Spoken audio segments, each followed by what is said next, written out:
character, Rebecca? I am. Yeah, I'm playing a Vulcan. And I was like, Give score! me- I can use my ears. Give me your eyebrow raise. It's important. Oh, I meant to do my eyebrows. I forgot. You got to do an eyebrow raise. Wait, what do you mean? You meant to like it's like that? Yeah. Oh, goodness gracious. And you have to pronounce sensors. You have to call them sensors. Sensors. Okay. It doesn't look like you're inquisitive, Rebecca, so much as like, did the trash go off? Is there something rotting in my refrigerator? Yeah, logically, we're we should live. investigate this smell. Ooh, welcome everybody in the chat. Anytime Cosmic Crit goes live, it's never like a hey everyone, here we are, let's go. It's always just like mid conversation. Yeah, baby. Hey everybody, welcome to Cosmic Crit Plays Star Trek Adventures. If you are joining us for the first time, which I know some of you out there might be, probably not. But hi, I am Drew, and I love Star Trek. And I have been begging my crew here to play Star Trek Adventures with me for more than a year. I'm pretty sure I bought this stuff more than a year ago. I was about to say, the game came out like almost 4 years ago. And I remember when it came out being excited about it because there was also like miniatures that were coming. And we're like, oh man, we should really play this. But, we got this whole podcast. Yeah. Game. So as part of what we're trying to do, just trying to test some things out and to play some different games and some new games to see what sticks. And that's what we are going to be doing tonight. I will be, for the first time, serving as GM, Game Master, Q, if you will. I couldn't get the Q costume, so I had to do this. That's not accurate. The other Q. No. Well, I did. You were GM before. I did GM the Power Ranger stream. That's true, but that had no dice rolls to it. This one's a little more involved. It did have some of my favorite art of all time, dude. Oh yes, Cinema Red. The Cinema Red art still, I still see it all the time. I saw it a lot in setting up this Roll20 game because I still have all of the art in there and some of the they printed a Cinema Rangers in their rule book. Which is very funny. But anyway, but I have a crew of folks here to join me in this quest. And just to my left, the man, the myth, the legend, Patrick. How are you, buddy? Oh, I forgot we have an order. Yeah, I'm doing well. I'm very excited to be a player for once, and I'm digging my character, so I'm excited to introduce them and get to the game. I was just telling these guys before we started streaming that like I think I can feel the gravitational pull of falling back into Star Trek and doing some rewatches and getting into other media and stuff. And it's because no time like the present. Yeah, well, it's because Strange New Worlds, and we got a new season of The Orville finally, and other kind of Trek-y stuff out there. So, and I really hope this isn't the last push that does it for me. And then I'm like, all right, let's go back to TOS. Let's start at episode 1. Hey, it could happen. It could happen. And next up in the queue, of course, Rebecca, who is here of her own volition. She was not forced here. She was not required to be here. She's here because she wanted to be. Hello, Rebecca. How are you? Being held here against my will.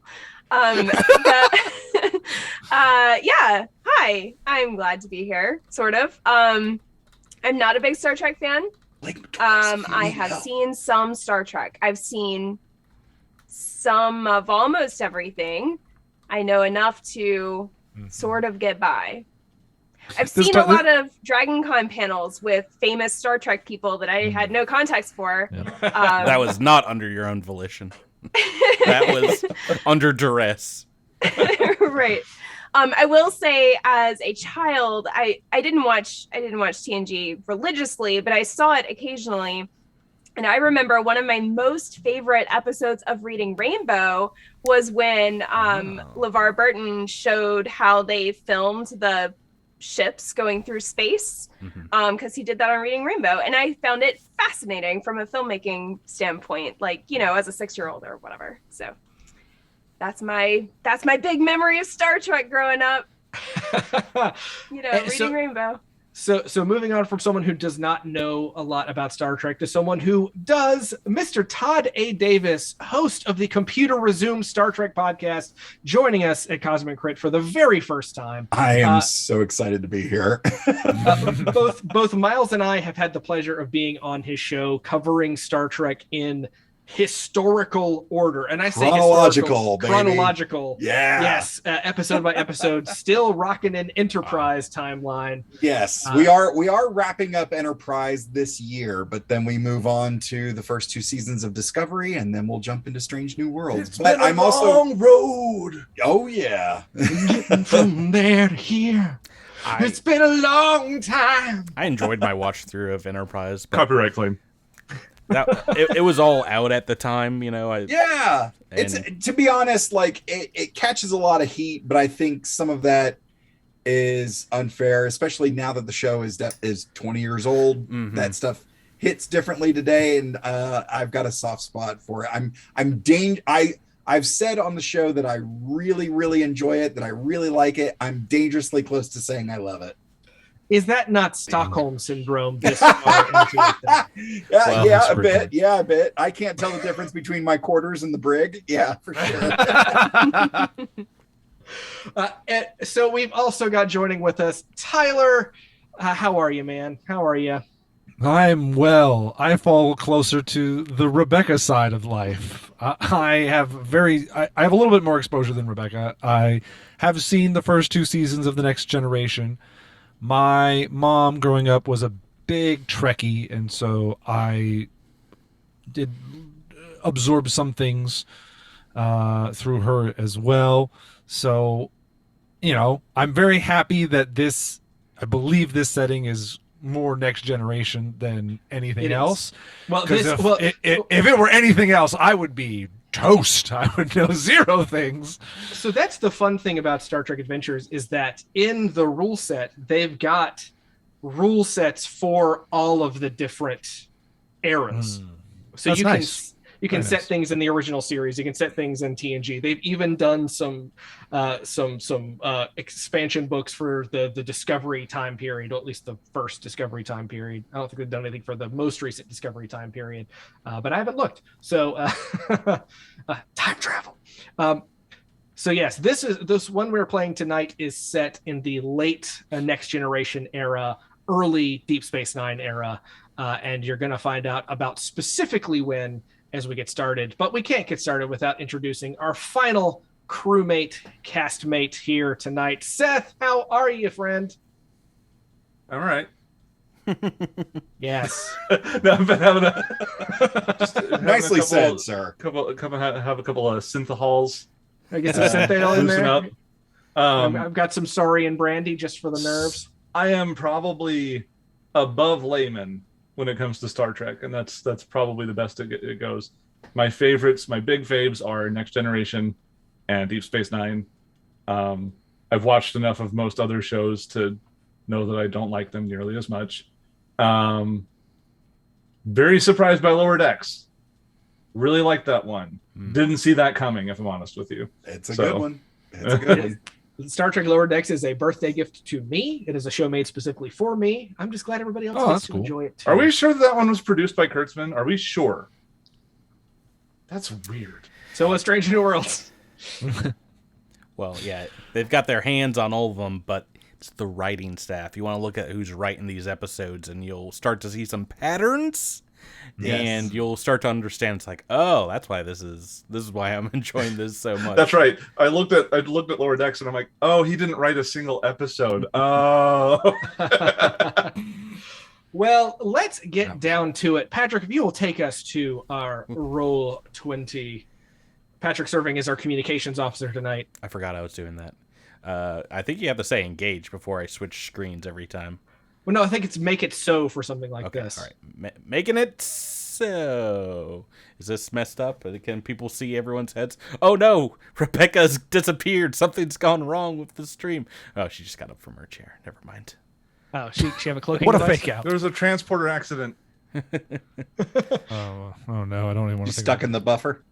So, welcome, ladies and gentlemen, to Star Trek Adventures. And before we get into our game tonight, we're going to go over a little bit of the game rules. This ship you see here before you is a Galaxy-class starship, but no, that is not the USS Enterprise. This is the USS Magellan, the ship of our crew tonight, named for Ferdinand Magellan, sometimes called the Cavaliero a Deriva. Look it up. And we are going to join our crew here tonight. But before we get into that, we're going to talk a little bit about how this game works. So folks watching, probably familiar with the good old-fashioned D20 dice. Well, this game is what is called a 2D20 game. And what that means is that most of the rolls that you're going to do in this game, you roll 2 D20s. So let's go over to our demo character sheet. Keep wanting to make sure that this is moving over. Did that move over for you guys? Yeah. Great. I see a familiar face. Yes. So this is Lieutenant Commander Lian Zhang, who is one of the pre-gen characters for the Star Trek Adventures starter set, which is what we are playing tonight, or at least a portion of. And so when we talk about 2 D20s, we're talking specifically about these two sections here, the attributes and disciplines. The attributes are sort of like your skills. Your control is how fine-tune minute things you can do. Fitness, how physically fit you are. Presence, going forth from there. And your disciplines apply to the different kind of Star Trek-y stuff. So command is how capable you are at commanding other people. Security, it works on things like melee combat or firing a phaser. Engineering kind of speaks for itself and how well you fix things. And so every roll that we do is going to be some sort of combination of those two things. So let's say that you're going to fire a phaser. Well, firing a phaser takes the control attribute and the security discipline. And you add those two numbers together and you roll 2 D20s. So if you add those two numbers together, in the case of Commander Zhang here, it's 11 plus 2. So it's 13. Your D20s, and this is where it gets a little funky, you have to roll under those numbers. So natural 20s are very bad. Natural 1s, very good. That's good for this crew. Yes. Any number you roll underneath that number is a success. And the tasks will have certain difficulties, and the difficulties range for what the amount of successes that you need. Some will be 2 successes. Some will just be 1. Some will be 5, and some will be none. I didn't intend that to rhyme, but I'm kind of liking that. So you might ask, if you have a task that has a difficulty of 1 or a difficulty of 0, and you roll 2 successes, what does that mean? Well, you have to use one of those successes, and any success that you don't need gets added to a group pool called momentum. And momentum is going to become very important as we start playing the game, because this is how we do things like add more dice rolls so that you can get up to a 5 difficulty or a 4 difficulty. Similarly, you've also got focuses. And if you see this down here, we'll take a look at Commander Zhang's focuses. Navigation, propulsion systems, shuttlecraft. These things, if you have a focus in something that you're rolling on, so let's say piloting a shuttlecraft in Commander Zhang's particular case, if she rolls a success, that counts as 2 successes. So 2 successes would net 2 successful dice rolls would net 4 successes because of that focus, which is pretty cool. Mm-hmm. So if it's something that you're like trained in, and that's like a make and see of your character, you're obviously a little bit better at doing it if you succeed, but you still have to succeed. You can't get a success if you fail. Yes. So let's talk about failure. That's just life. That's just life philosophy there. Yeah.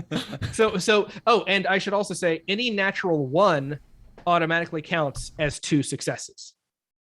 So if you roll a 1 and it has to do with your focus, that would be 3 total successes off a single dice.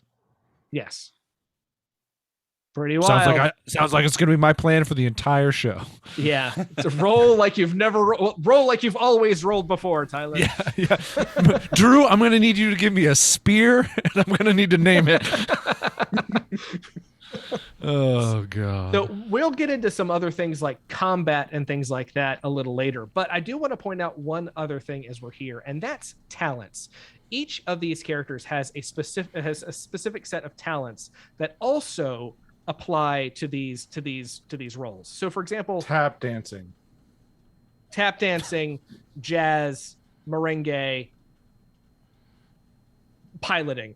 So for example, Commander Zhang has the talent of being bold.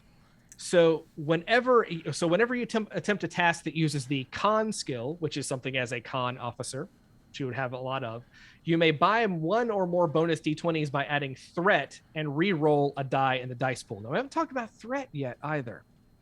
So threat is what I get. Let's say that you need to roll 3 successes on something and you only have 2 dice. But you don't have... So if you had momentum, you could spend momentum to get another die. But what if you don't have any momentum? That's when you could buy a die from me. But when you buy a die from me, it means I get threat, and threat adds to what I can do in certain situations. Last but not least, before we move on, is natural 20s. Natural 20s, normally something players want to go for. In this case, not so much, because natural 20s involve complications. So what's a complication, you might say? Let's say you're trying to repair a computer terminal and you roll a natural 20. Well, that might mean the computer terminal completely fails and you have to move on to something else. It might mean that you have to go and fix something else as part of it to go back to that computer terminal. It might mean that nothing happens and I still get threat. So like in the case of if that was a scene and like to progress from the scene, we got to fix that computer. It's very possible that the scene can end and I don't know, things get worse, or we have to figure some other way forward. Like if we're trying to hack open a door. Yeah, if you're trying to hack open a door and you can't get the door open, you might have to figure something else out. So with that said, this is just a very brief rundown of the rules. I will tell you guys, I have 10 threat right now just because I have 5 players. So don't worry. What? How much momentum do we have? Oh, you don't have any momentum. Ooh, sorry. That's too much. It's just rigged. But what you do have is a single point of determination. We won't move on yet. We'll talk about determination. Everybody's got 1 single point of determination, and this is something you get at the start of every play session. You're not going to get it started every scene, but so tonight, each of you will have 1. And what determination does is, if you look at the character sheet values, if you'll scroll up to show those, Patrick. So for the case of Commander Zhang's, to fly the ship, know the ship. Propulsion is a science. Navigation is an art. If there is a particular task that you can cite one of your character's core values, and this is sort of a storytelling mechanism. It's kind of half hero point, half alignment chart, half character history. Yes, 3 halves because we live in fake times. You can choose to spend your point of determination, and that automatically counts as a natural 1 to success roll. Nice. So, Woadies. there is no incentive to save it because you will get another one if we ever play this game again. It's just a matter of using it at the right point and using it when you know you can. And that is where those values are going to come into play. Okay. And we can have up to 3 determination. Yes, but determination, as far as earning that involves challenging values, and that's something that I don't think we are going to get into tonight in this. That is something that you would see more in a longer campaign. Can I take one of Tyler's determination so I have more? Well, you say that, but Tyler actually because Tyler is the first officer, he's actually got an ability to give you back a roll of a determination point. It's called, what was it called, Tyler? I don't have it called up right now. It's executive officer. I can spend 3 Ooh. momentum to immediately let a character regain their point of spent determination.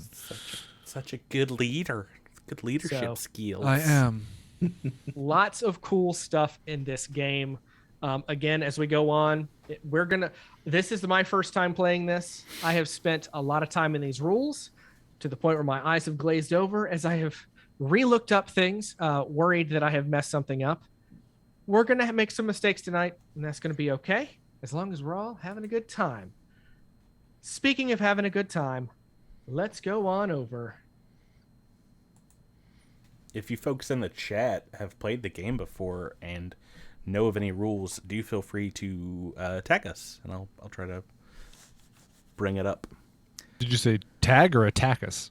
Both. I heard attack. I heard attack. I heard attack, which means tag us. They're rolling 2d20s.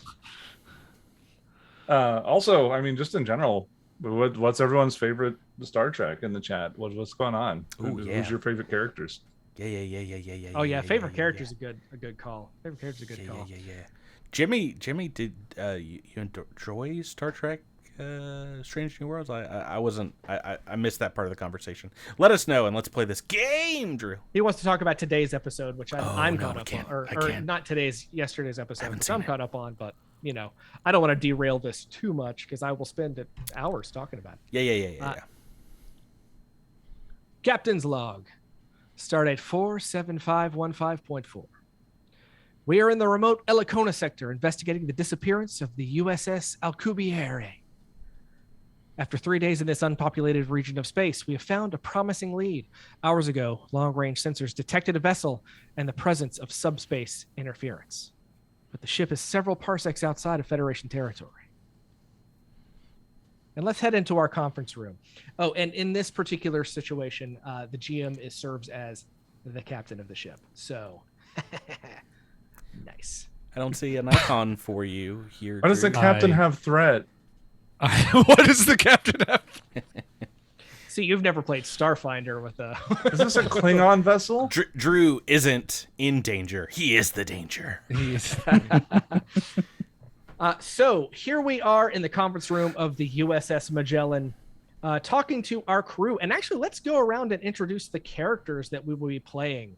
Tyler, why don't you go first as the first officer here?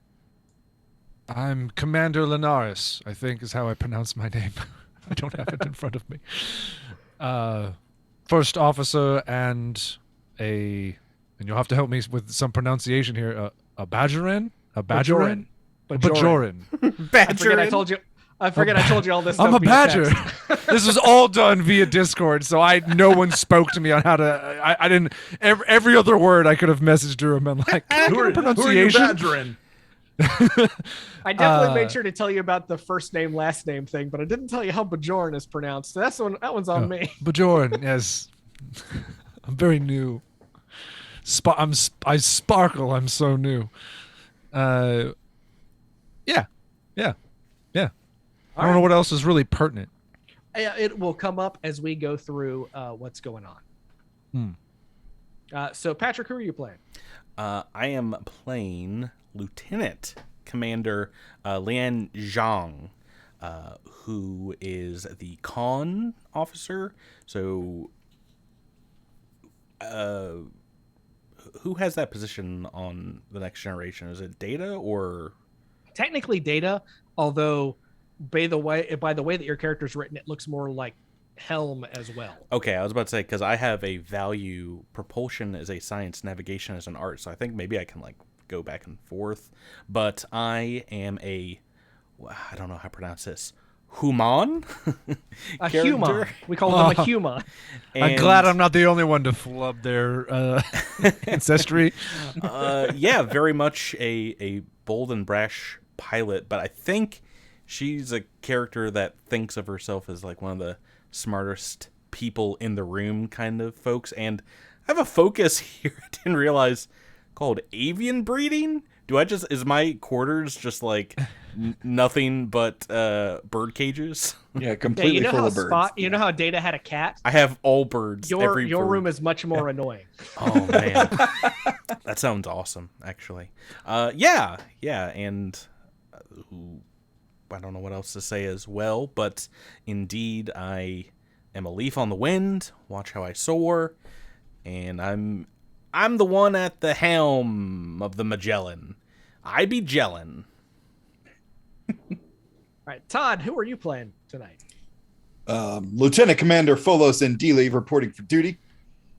I'm a proud son of Andoria, but I'm enthralled with old Earth culture. I like something called tough guy movies. Oh. And if you want some, come get some. Oh man, we have a lot to talk about. We must have movie nights because my character is obsessed with the height of human civilization before the genetics wars, the 1980s, and that's like. I look forward to engaging in movie night with you, sir. That is prime action movie territory. There is a non-zero chance that there's a copy of Bad Boys 2 on this vessel. It's a holodeck simulation. Thoroughly enjoy Bad Boys 2, sir. Bad Boys 2 was after the genetic. I don't think that would have happened, unfortunately. I chose the 1980s because I don't think the timeline would have been too messed up.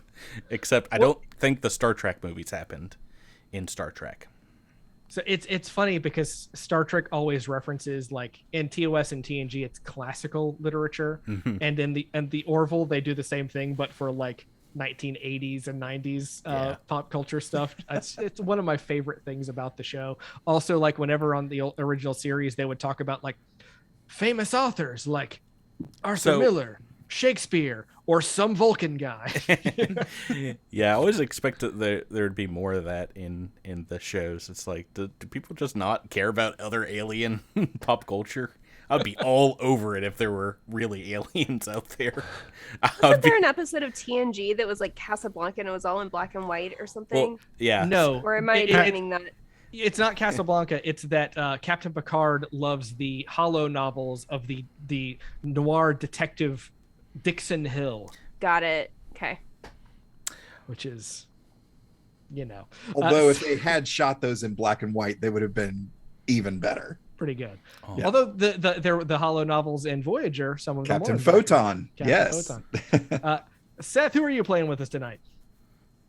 I am playing Lieutenant Junior Grade Han Dell, a joined Trill, the chief engineer of this vessel.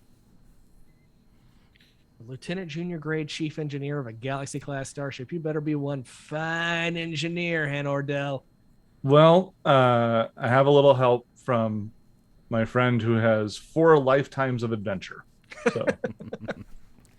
Yes, the joined Trill are an alien race that can have a symbiote in them that stores all of their memories, and the symbiote gets passed on from individual to individual to gain as much sort of cultural history and knowledge as possible. They're a really cool race. Take a look at Dax from Deep Space Nine to get a huge amount of information about them. Aren't those the bad guys in Stargate? Yes. Okay, the Trill. I was actually doing a quick read through on Memory Alpha, and I guess there's only like roughly 300 symbionts available. Period. It's kind of a highly sought after thing in Trill culture is to become worthy of a symbiote. But also it isn't, because apparently they spread this lie that a very few Trill are qualified when actually it's like half of them. Yeah. But they keep that lie going so that like half of the species isn't like, I want to have a symbiote. Yeah, more than half. I think a majority are actually able, but the Symbiosis Commission argues that they want the symbiotes to have the most like compelling, interesting lives, so they want to pair them with people that are worthy of that and telling people that they aren't viable for symbiosis is part of that. Nobody wants to put a symbiote in Larry the Cable Guy, or the equivalent of Larry the Cable Guy. Security guard. Larry the cable Trill. Johnny the Jeffries tube maintenance worker. So it's very possible that this is the first host that this symbiont has been in that has been with the Federation. So entirely possible. I really want to make a reference to my sister is covered with moles, but that's kind of a whole Trill thing. Thank you, Todd. I appreciate that laugh. Trill have spots all along the side of their their entire bodies, really.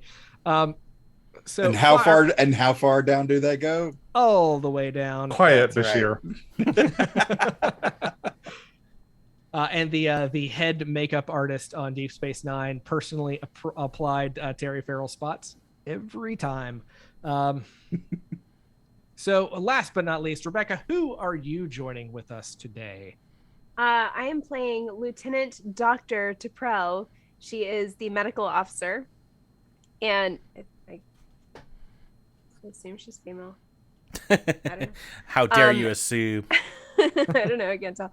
But obviously she's Vulcan, hence the ears. So I came in costume. I also have a little communicator badge thing. Yeah. Badge thing. Yeah. That's on loan from Drew. You can't see it, but I'm actually wearing a symbiont. Yeah. So I'm like, Nice. That's just a tapeworm, Seth. You need to go to a doctor. I just got insurance. Stop harassing me. Lord. So yeah, she's the medical officer. I told Drew, I think I was the first to claim a character because I told Drew I want to be Dr. Crusher, but cooler. I So probably would have now I'm a gone Vulcan. for the Vulcan if you hadn't picked her. That's so cool. And being a logical Vulcan, certainly unlike Alindra and Xenia. I don't know why I can't remember who it was. Someone suggested that I play the commander, and I don't know why I agreed, because that means I have to talk a lot, and I obviously can't pronounce any words in this series. So this is gonna be wonderful to listen to the face just kind of go, yes. So Tyler, You. the reason Wait. There is something I wanted to say about my character that I thought was an interesting tidbit, much like you guys had interests, I guess. She likes murder mystery stories. And I was like, I can relate to that because I too love a good murder mystery story. Like, give me an Agatha Christie novel. You know, you can follow the clues. It's very logical. I get why she would like that. Do you think she stuff. listens to all the true crime podcasts that are out there? I don't know. True crime I don't know. holocasts. Yeah. What? True crime holocasts. I'm making a Holocast. holodeck, Oh, okay. holodeck reference. It's fine. I'm with you. Can you imagine when there was like all these true crime podcasts on Earth, and then when spaceflight took off, all of a sudden all these other cultures with their true crime podcasts. I mean, now there's just got to be trillions of them. The thing about it is Amazing. knowing Star Trek like I do, and how they tend to use monocultures. There is likely somewhere in the Federation or adjacent space a society based on true crime podcasts. Oh my gosh! What if you're going through the archives and you realize there's one killer that has been like to all the planets, and it's only because you are listening to all the universe's true crime podcasts that you are able to put it together, and you make your own space true crime podcast to catch them. Nice. We've derailed this a little bit, Drew. Just a wee bit. What a surprise. So let's put this up on the view screen. Make it so. This is the USS Alcubierre. As you all remember, a few months ago, it came to light that traveling above the speed of Warp 5 was damaging subspace and could potentially ruin our chances of ever using Warp again. The Alcubierre was on a special assignment to test a new engine system designed to exceed that warp speed limit without damaging it. We can only assume that something went wrong with these experiments. Now that we're in visual range, I can tell you, we do not see any external damage on this ship, but the ship is adrift. All attempts at establishing communications have gone unanswered. Localized subspace interference has scrambled all sensor scans and has rendered transporters inoperable. But we need to get over there and we need to see what happens. We can't get readings we can't get any life readings. Is anyone even still alive over there? What happened? We need to find that out. So Commander Linares, I want you to take a shuttle and an assembled team and get over there and put this together. You can count on me, Captain. Sir, All right. I recommend myself for the mission. Agreed. If we have to take a shuttle, then I'm the only choice that I would trust to get us there and back again. We'll keep your seat warm. There may be survivors who require medical assistance. It would be logical for me to come along. There's a problem on a ship that needs fixing. I'm your person. All right. Get to it. Oh, and again, there is subspace interference on the ship. This means gameplay time. Sensor scans and communications cannot penetrate the interference. This means that any tasks over there related to our ship sensors we cannot use. That also means that we can't scan for life signs, and any tricorder scans have to be within the reach of your person. Similarly, there's no transporters. There will be no beaming out of your characters should you encounter anything that you need to get away from, or if you have anyone that's injured that you need to get to safety. Similarly, communications will not work. So your comm badges are out of the picture. Any communications have to be done within vocal range. All right. I throw my really dead spaced us here, Drew. Yeah, I'm gonna throw my comm badge in the trash as we get to the shuttle. Don't need this. I have summarily deleted it from my character sheet. Yeah, I had 2 items in my inventory. Now I have 1. So from here, now that you guys are on this shuttle, we need to roll some dice. Oh gosh, no! Please, so no, Patrick, Drew! Don't do it to me. I assume that Commander Zhang is going to be piloting this shuttle. Yeah, and I don't know. Would there someone be with me navigating as well, or would I take like both jobs? So we have two steps. We have to plot a course, and then we have to fly the dang ship. Okay. So first, we need to plot a course, and that is going to be a task of a reason plus con.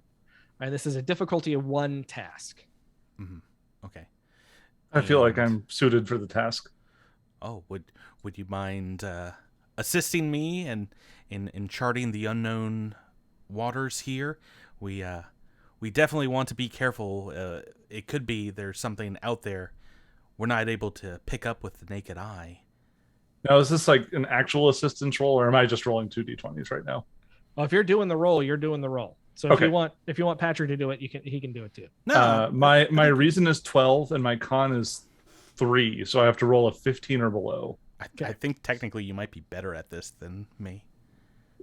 Although Hanner doesn't make a big deal about it. I was about to say I could use determination, I think, for something like this, but I wouldn't want to starting off. Yeah. So yeah, the 2 of us will take the helm of the shuttle, and I also have a focus in astrophysics, so maybe I feel like that would benefit. But unfortunately, I did not roll below. I'm not 3 sure con. astrophysics would work for plotting a course. Yes, which is what I'm doing. Oh, you did great. You 2 successes. Yeah, 2 successes. 2 successes. All right. I was gonna. We didn't even need the computer's assistance for that. So you only needed. This was a difficulty 1 task. So whoever is watching our group momentum, you now have 1 momentum. As commander, I feel like momentum is always placed upon me. Do you have a pencil and paper, Tyler, to keep track? Do I have a pencil and good. paper? Oh, yes. Who's the second best note keeper on the podcast? Come on. Oh, I love the first second. step Like that's is very admitting it. important. The first step is admitting it. Okay. All right. So, Lieutenant Commander Zhang will be like, "All right, if you guys are ready, let's take this highway to the danger zone. Anyone? All right. I always go to the danger zone. Yeah. All right. And all right. So now we need to pilot the shuttle. So the pilot shuttle. So Patrick, I assume you're going to do this. This is control plus con. And if anybody has engines plus con, they can assist with a single D20. Control plus. Oh, okay. So. Wait. Control is like personal control. Con is And like. what can someone assist with? So if anybody has, oh no, I'm sorry. This is the shuttle's engines and con. Excuse me. Okay. So the I shuttle's was like, engines. is that another attribute? Does someone have an engine? Sorry. So the shuttle's engines and con is a 6. So if somebody could roll a d20 there, this is a difficulty 1 task. So. Okay.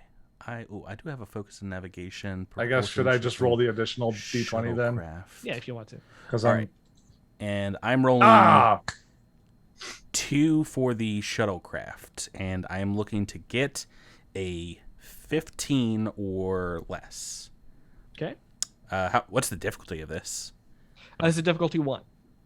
Okay, another easy peasy lemon 2, squeezy. so we've got another momentum. I think technically we might get 2 because I have shuttlecraft as a focus, right? There you go. So add another one. Does The prophets are with us then. Success count as 2? So success counts as 2. You know, I don't know if Double 2 successes successes? each count as 2. I don't That's a good. think so in this case. just real quick. I don't think check. the audience can see the rolls that we're doing. Yeah, no, just say them out loud. Unless it... Well, I guess I can sneak over some of it. To OBS! I don't think they're rolling on your. I don't think you have 3D dice enabled, Patrick. I did earlier. I'll double check that as well. Dice options. Enabled 3D dice. Enable 3D dice. Automatically show D3 dice. Okay. Yeah, no, that should be... They should be rolling. We should make sure all of us have those things checked. How about that? I What didn't. Oh, no, I think... I'm going to roll another one just for funsies. I think Yeah, they're rolling. Yeah. they can That one see did. these. I wonder if for some reason the character sheets aren't rolling dice, which would be unfortunate. Okay, well, I've got the dice rolls so people can see them now as well, All right, hopefully. So, right, so a couple successes and momentum maybe carrying over. Yeah. So Yeah. what are we up to? 2 momentum right now. 3. But it was 3. Mm-hmm. Nice. Okay. So It's smooth sailing, huh? well, then here we go. Let's fly this shuttle.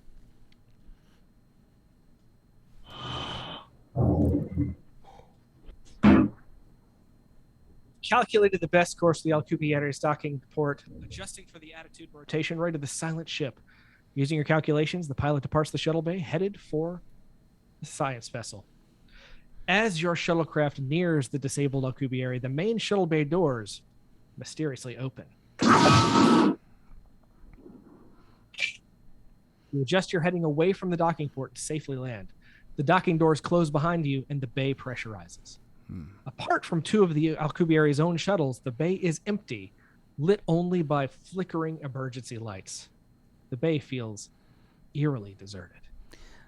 I would look over to Lieutenant Hanor and be like, would that seem to say that the engines and the power is still on in the ship, or what do you make of this?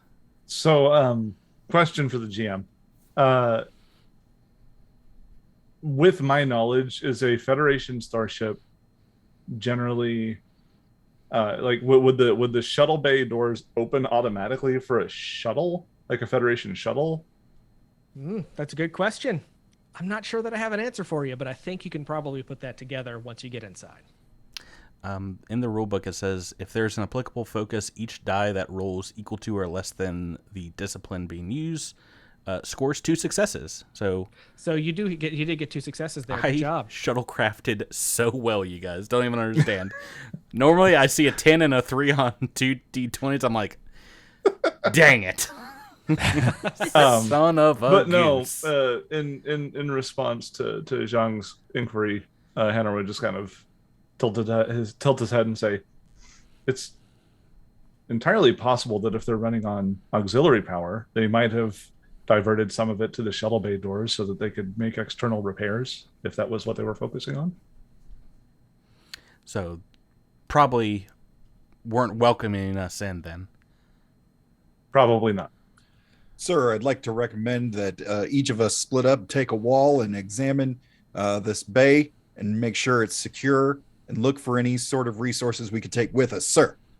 Well, before we get that far, let's actually talk about how another way that Star Trek Adventures operates, and it operates via scenes, much like the Star Trek show operates. We probably would have just had a commercial break after that fun little moment, and now we have started a new scene. But as a part of starting scenes, the momentum pool decreases by 1. Don't you worry. I got that one on lock by looking up the rules. So Yeah, I'm totally erasing a momentum from this game. You see, this is me. I wish you had told me that before I was writing in pen. It's gonna be difficult. It's in your character sheet. You can just track it in character sheet. Oh, really? That makes no sense. What I'm doing. Well, it's a group pool. Yes, it is a group pool, but so as long as we know when we get into situations when we need it, as long as we know, we know. So some of the more attentive members of chat will probably also let us know. Chat, how much momentum do you think we have? Let's just go with what chat says. I'm sure they'll be fair. A donation of $20 to the Patreon gets 2 momentum. No, I'm just kidding. Don't do that. Don't do that. But now that we are aboard the Alcubierre, by the way, named for the physicist Miguel Alcubierre, who was a Mexican physicist who just a few years ago proposed a speculative warp drive. He was a giant nerd, wasn't he? Did the warp drive say yes? It said C. Oh, right.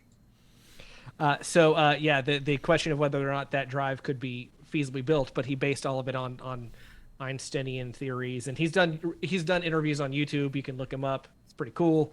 Way cool. Yeah, I spent a lot of time researching this week, guys. Anyway, I just want to remind you guys that right now on this ship, you are experiencing, once again, subspace interference. Mm-hmm. Comm badges will not work. Tricorders will only function on people and objects within reach, that is, within arm's length of a character. The ship has emergency lighting. So this trait increases the difficulty for ranged attacks and tasks to observe or identify things at medium range or beyond. The medium range being about 30 feet. The ship is disabled. Most systems are offline.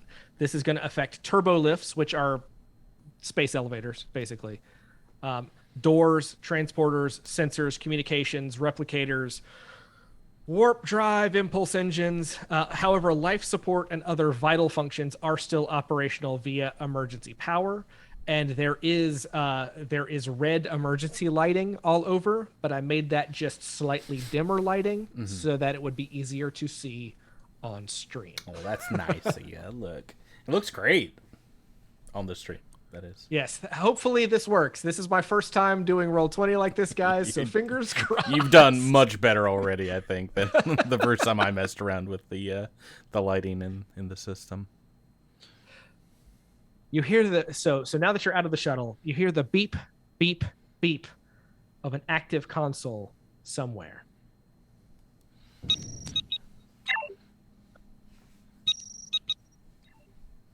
That computer's coming right for us. Does it sound like something that someone is using, or like an errant, like, I don't know what is a normal sound for something like this? Is it a repeating pattern, or does it sound random? Let's figure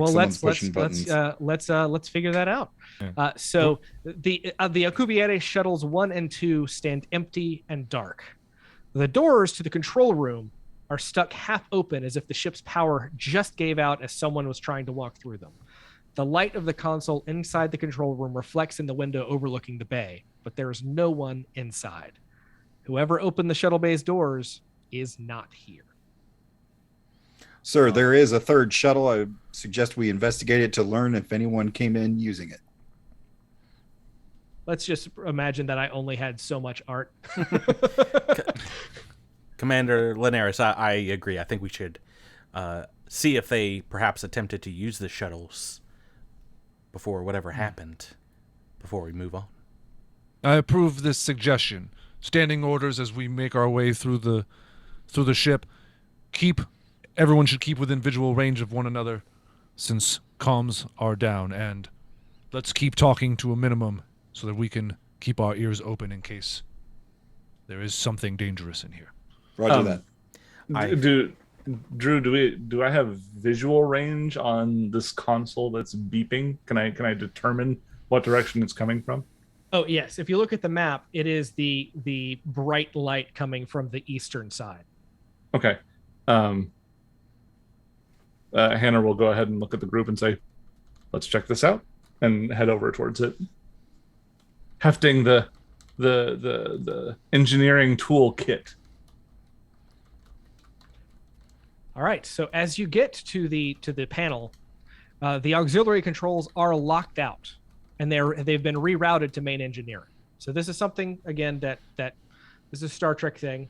Typically, stuff is controlled from multiple locations, usually the bridge of the starship, but all of the stuff has been rerouted to main engineering, which is where all the power center of the ship is, and the thing in particular that they were experimenting with. Mm-hmm.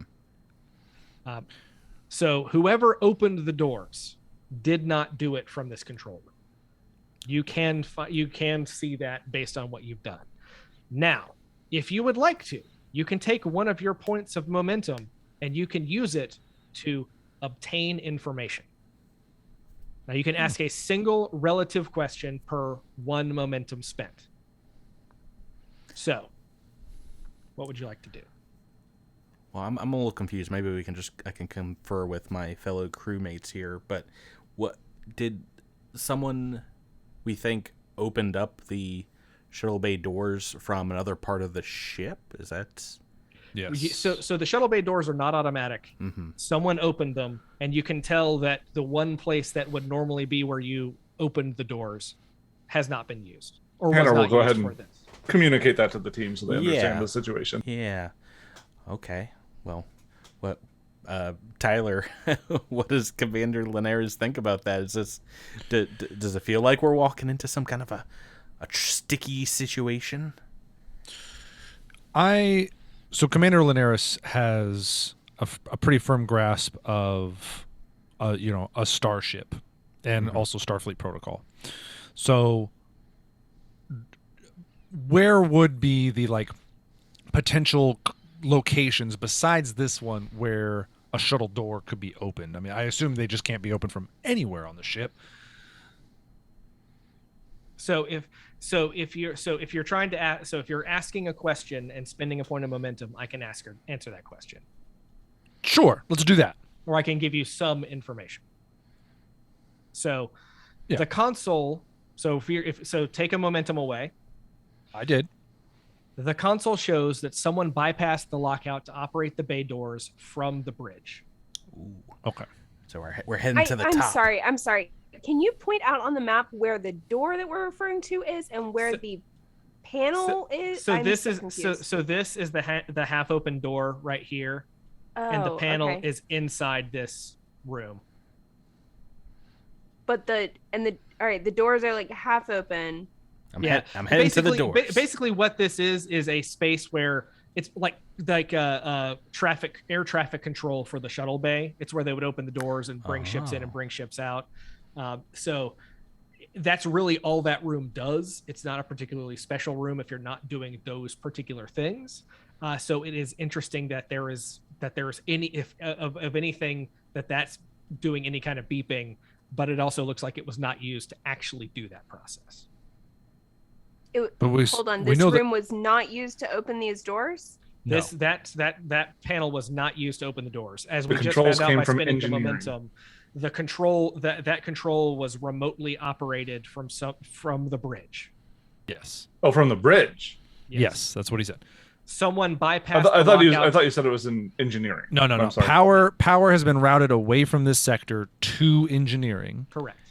but the shuttle doors were opened by someone who bypassed this control unit from the bridge. So Okay. we know that there is power in engineering, and we know that someone was operating things out of the bridge. So we have two locations of main interest. What we should determine now is, do we want to investigate the power source of the ship, engineering, or do we want to go towards where we know someone has assisted us already, the bridge? I don't know. I feel like we've got. I mean, I will say there is another piece of information that you can get here if you want to spend another point of momentum. Oh, And we'd be down to 0. Incorrect. We had 2. We had 3, and then we all started a scene, and so we lost 1. We go down to 2. I just spent 1, so we're down to 1. Down to 1. No, sorry, but the rule that I was reading was Patrick earned 4 in that one roll. Well, I earned nobody four successes for 3 momentum. So that we had 4, went down to 3. You used 1. We have 2. Oh. Maybe I should be doing this, Tyler.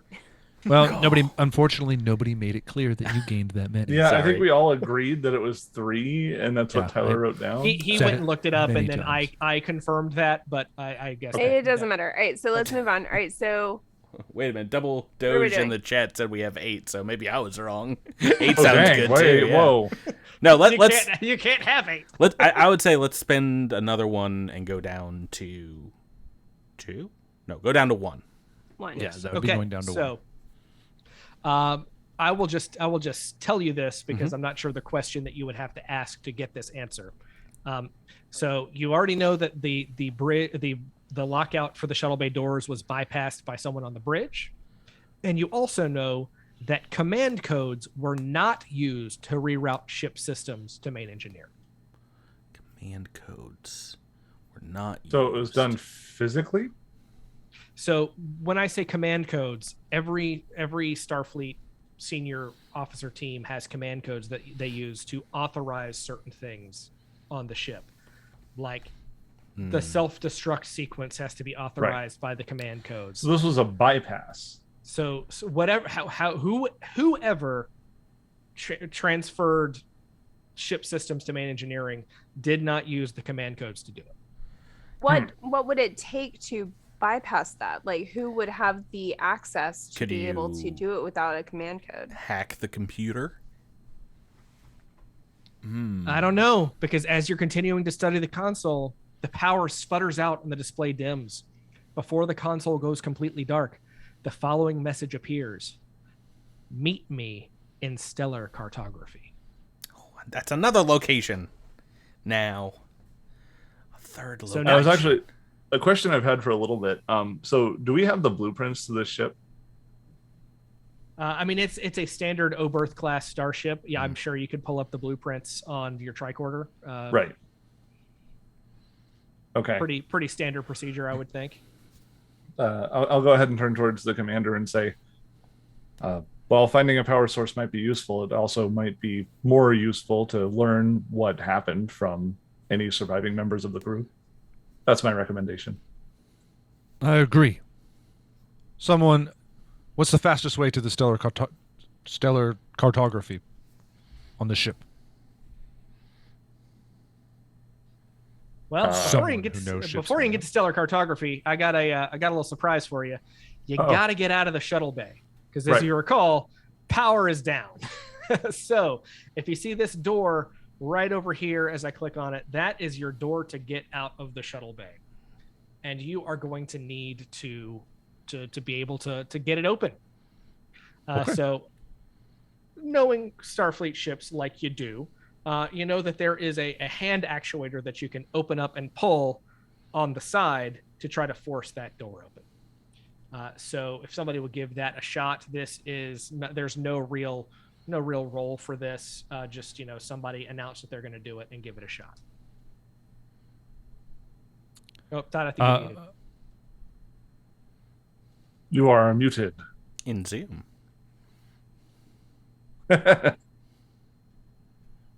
Sir, I recommend that the crew take their positions behind me, and I'll take point for safety. Make it so. I mean, each one of us has a unlicensed nuclear accelerator in their pocket. I pull out my little teeny phase, type 1 phaser. Should we be worried about what we're walking into, Commander? I'm always worried about what we're walking into, sir.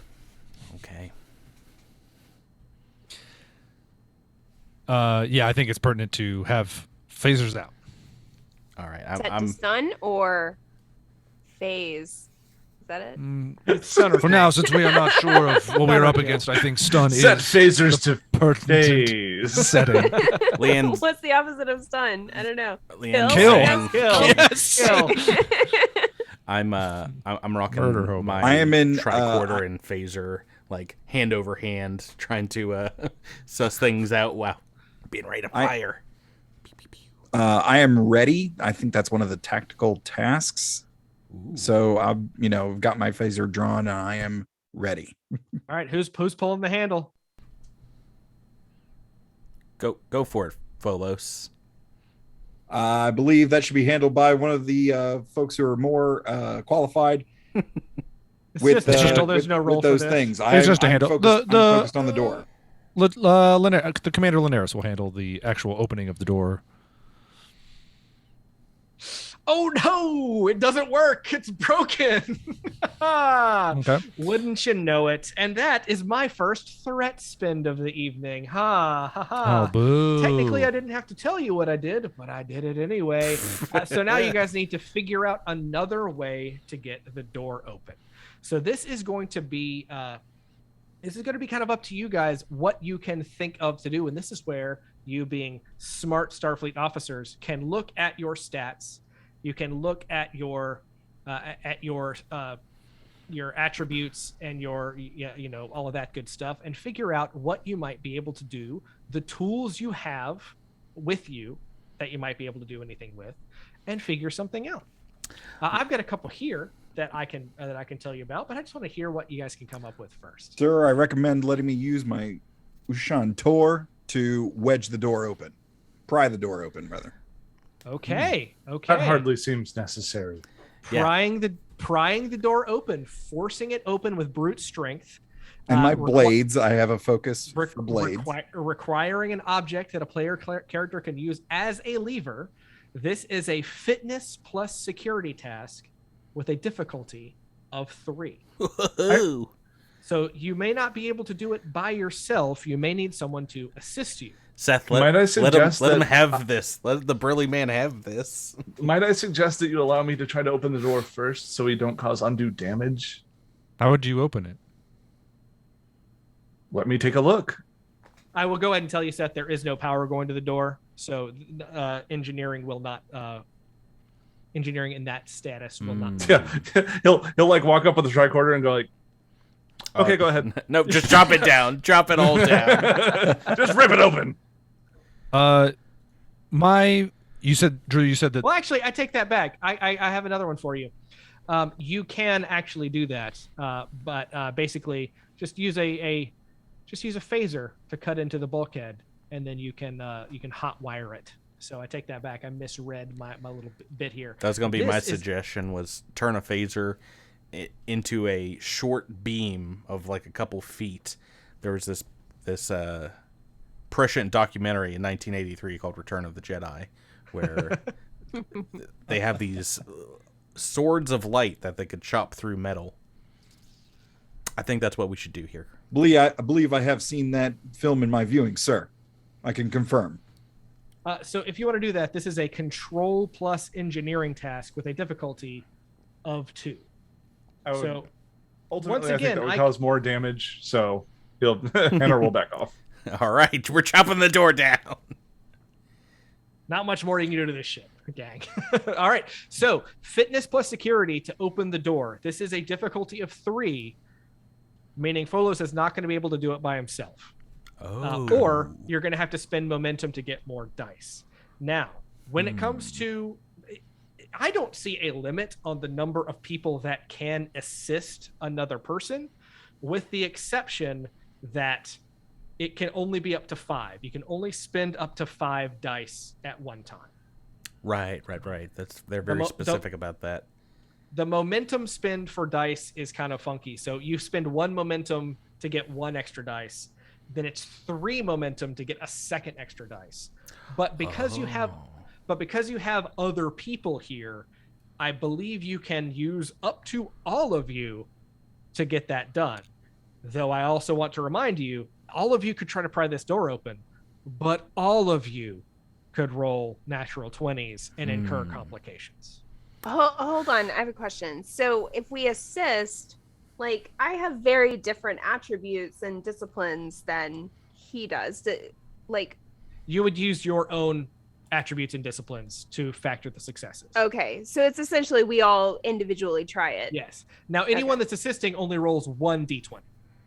So that is one thing to also take into account. Oh, okay. I'll Hanner assist. is he's whip thin, so he's gonna go ahead and let the other people take Now, care of this. I will say, if you want to try the control engineering task of phasering in and hot wiring the door, that's only a difficulty of 2. We'll let this happen first and see what goes. Yeah, see how it goes. This sounds fun. Let's do it. Okay, I'm going to lead by example, which is one of my values. Oh, okay. And since am I using my blade or am I using my phaser? Or did we? Well, if you're prying the door open, you'll use your blade. Okay, so I'm using a blade. I have focus on blades.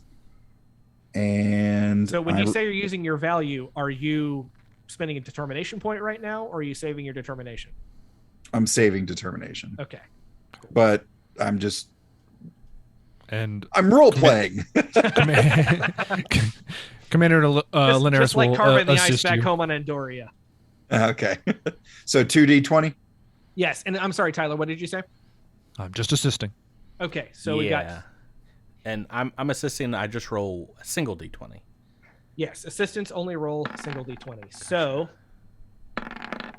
Oh, golly! Hey, I think. All right, so let's go in order. So, Folos, what was your number that you were trying to hit? The number fitness of 10, security of 4. I got a 10. I rolled a 2 you and got an a 2 8. and an 8. So that's 2 successes right there. Mm-hmm. Let's see if you have any. Focuses that would get you anything else. Squad tactics, blades. I don't know that you would have anything else that would help with that. Internal security. I mean, I don't know. We are trying to get a door open. I'm not sure that would count for this. Okay, fair enough. So beyond that, so that's 2 successes. You need 1 more success. Ty, what did Commander Linares need, and what did Commander Linares roll? My fitness is a 7. My security is a 2 for a total of 9, and I rolled a 9. Oh my goodness, Ooh, Tyler. I don't know whether ties count or not. We need to look this up real quick. I think it's meet or beat. Yeah. I did not succeed because I rolled an 11 and I have fitness 8, security 2. So I would have needed a 10. I'm pretty sure an 11 doesn't do it. But if I had rolled a 10, I'm pretty sure that would have done it. Yeah, I'm trying to find it. I'm going to count it as a win because I want to. And, if anything, Thank you. It'll be a house rule. Thank you. I believe it is meet or beat. I went over the rules recently, so Yeah, it's one of those things where it's like. So, with that said, you guys have gotten through this door. Excellent. Way to go, Lieutenant Commander Folos. My pleasure, sir. So Simply doing my duty, sir. So as you step into the next room, you see scorch marks cover the corridor walls. Damaged power couplings spark beneath broken, burnt-out panels. On the deck are the dead bodies of 7 Starfleet crew members. Oh my goodness gracious. Which is going to take us into our next spot. Oh no. Lieutenant T'Pril. Their bodies. Oh no. Yeah, Dr. T'Pril immediately runs toward the bodies because hesitation is as bad as inaction. Doctor, my values. Doctor, wait, there may be traps. In a TTRPG? What are you talking about? Just get up in there.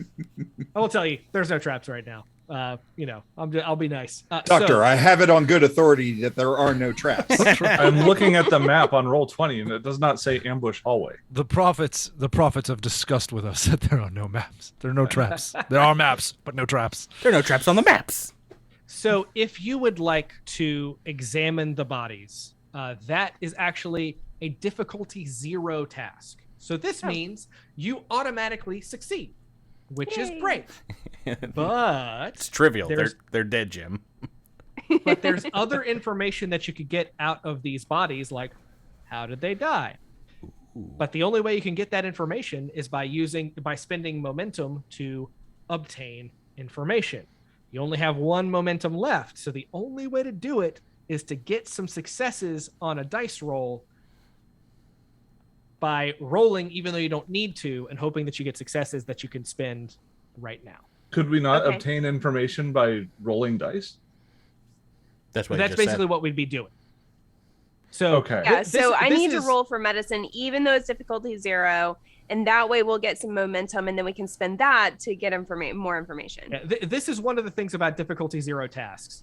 There are times when you'll just want it to happen, but there are times when you'll want to risk it, because by rolling, you could be very well risking complications happening right now. And that's sort of the give and take. So it's one of those situations. Y'all all have tricorders. You could roll a bunch of tricorders right now and get a good bit of information. This is medicine. This is insight plus medicine is the roll. Yeah, not me. I'm not that guy. Okay, so that would be a 16 for me, putting Oh those two yeah. together. Let's go. All right.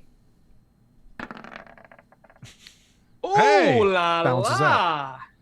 Natty. Oh, a 1 is good, right? Natty Okay. one. Now hold on a All second. right, What are so your we're what up are your to 3 focuses, momentum, Rebecca? Is that right? No, because I failed on the other one, right? The You failed 17 on the would be other a one, failure. but that's a good question that Seth asks. What are your focuses? Let's see. emergency Is it a murder mystery medicine. story, Drew? Oh my god. Is this a murder Oh my mystery? god, this is perfect for her. Oh, it is a murder mystery story, right? Dun dun dun. Seems like it to me.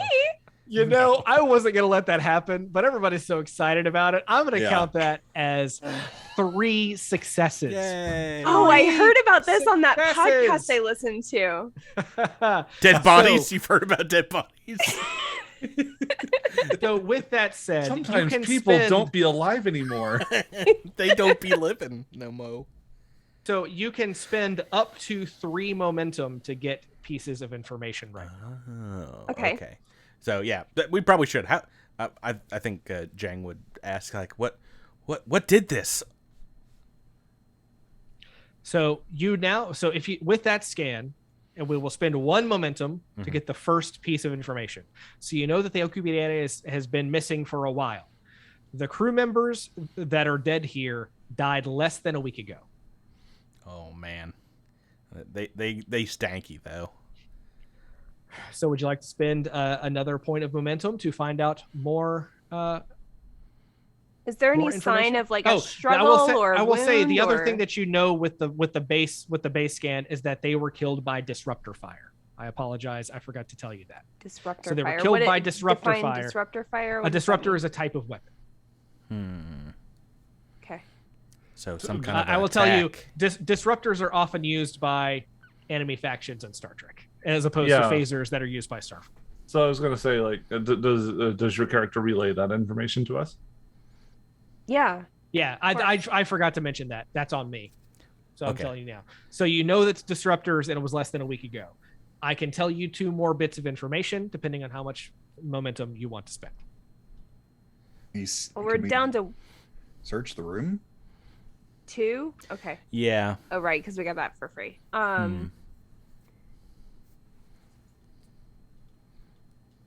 I see some pads and things laying around the room. Should we search those? You won't find anything of value. Yeah. I mean, I would vote move on and see if we can find what did this and maybe keep some momentum going. Has there been any tension with any other non-Federation factions recently? In this sector. Yeah, in this sector Well, specifically. you're outside of Federation space. Okay. Yeah. At this point, who knows? We were doing testing outside of whatever. Well, it was a warp drive test, so Oh, right. That's true. You just end up places. Who knows? sometimes you end up fighting Borg. Sometimes you end up with a guy with 3 Orcs fingers. don't use disruptors, do they? Doing the guy with 3 fingers taking you halfway across the galaxy and then you have to Wesley your way back. You know, sometimes that happens. All right. Well, you guys want to move on? I would recommend it, Commander Tyler. Let's try the next door. Hanner was right. hesitant to take his phaser out before, but now he has it ready. And we have come to the end of our second scene as we move in to Act 2. So, of course, at the start of this scene, we lose a momentum point. But we have one left. So now, you know a few things. Right now, you know that as we start this, as we come back from commercial break, power is out largely in the ship.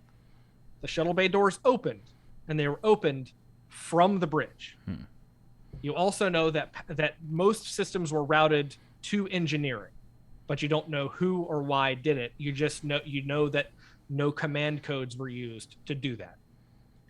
You know that there is disruptor fire in this hallway, and you got a cryptic message telling you to meet me in stellar cartography. That's not that cryptic. We just don't know who sent it. I mean, it's a blinking panel in the middle of a dark shuttle bay. It's pretty cryptic to me. I don't know. I mean, a cryptic would be like, "Meet me where the stars dance." Now knowing that there was disruptor fire here, it makes that message a little bit less enticing. You know, that could very well be a trap. Now it's looking very trappy. So you have a couple of ways to go. Where would you like to go first, or where would you like to go next? Should we examine this room at the top? Should we ask the chat? I feel like they might have a good idea.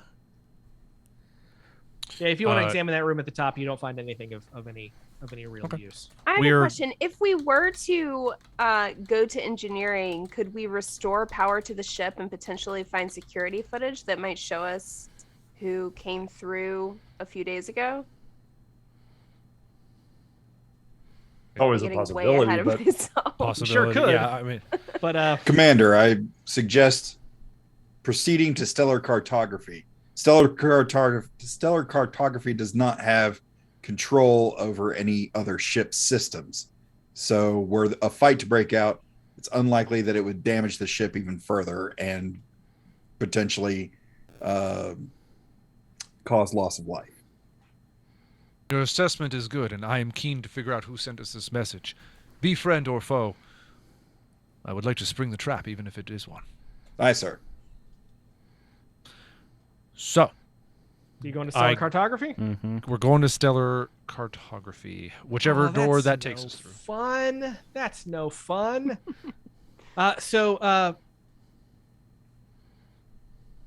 Sorry, let me read my notes here. So you're gonna have to move, but you don't have turbo lift access. You're gonna have to move between different decks using Jeffries tubes, ladders, things like that. The corridors are dimly lit from the glow of the red emergency lighting. Ahead, as you move to the section to go, you find 3 more dead Starfleet officers. You recognize them from the mission briefing. This is Captain Kelly, his first officer, Commander Dandrick, and their chief of security, Lieutenant Talau. As you examine their bodies, a disruptor blast scorches the wall beside you. You look up and you see 4 Romulans at the other end of the corridor. Dun dun dun. Phasers out and ready. Still. Commander, if they bleed, we can kill them. Or stun them with a phaser. It's from one of my favorite movies. It's Predator. Let's see if they bleed green. Did that reveal anything? Y'all might have to But go in here. I don't have the time to bleed. Commander, do we set phasers to phase? Oh, it looks like we got some permanent darkness in here. Why is my team so talkative in the middle of combat? It's like I have 3 Deadpools all in combat with me right now. Did that actually reveal anything there? Yes. Can you guys yes. Okay, good. I see them Romulans. But there's There's still still some. a black space in between. Oh, there you go. Sorry. Okay. Roll 20, everybody. Roll 20. We're good. Yeah, you're doing great job. Great So, job. this is a conflict encounter. And in conflict encounters like this, the players are taking the first turn. So when it comes to how turns work, Let's roll an initiative. You said to roll 20. Oh, that's the name of the system we're playing, you silly Billy. When it comes, you wasted a 3. That's a good roll in this system. When it comes to turns in this game, turns are based off of basically players, enemies, players, enemies, players, enemies. Mm-hmm. There is no set turn order that is set up by the game. So it's basically kind of whoever wants to do what. But you can't go again until everyone else has gone. Oh. There are abilities that you can spend, like you can spend a momentum to have another one of your team go a second time, but that's the only time you can do it before the enemy has to take a turn. So with that said, let's talk a little bit about combat. And I'm going to call up some sheets for me real quick so I can have this handy. So basically, when it comes down to it, there are minor tasks you can do, and there what are they called? Where's my sheet here? Sorry. There are minor actions and there are tasks. If you want to associate it with kind of the way that other TTRPGs work, like stuff that would be a move action or stuff that's a full action or standard action, standard action. So some of the, let me rotate this page here. So some of the minor tasks that you can do in combat are, minor actions, you can aim. And if you choose to aim, that means when you fire your weapon, you can choose to re-roll one of the D20s that you do. You can drop prone to the ground to make it more difficult to be attacked. You can move, etc.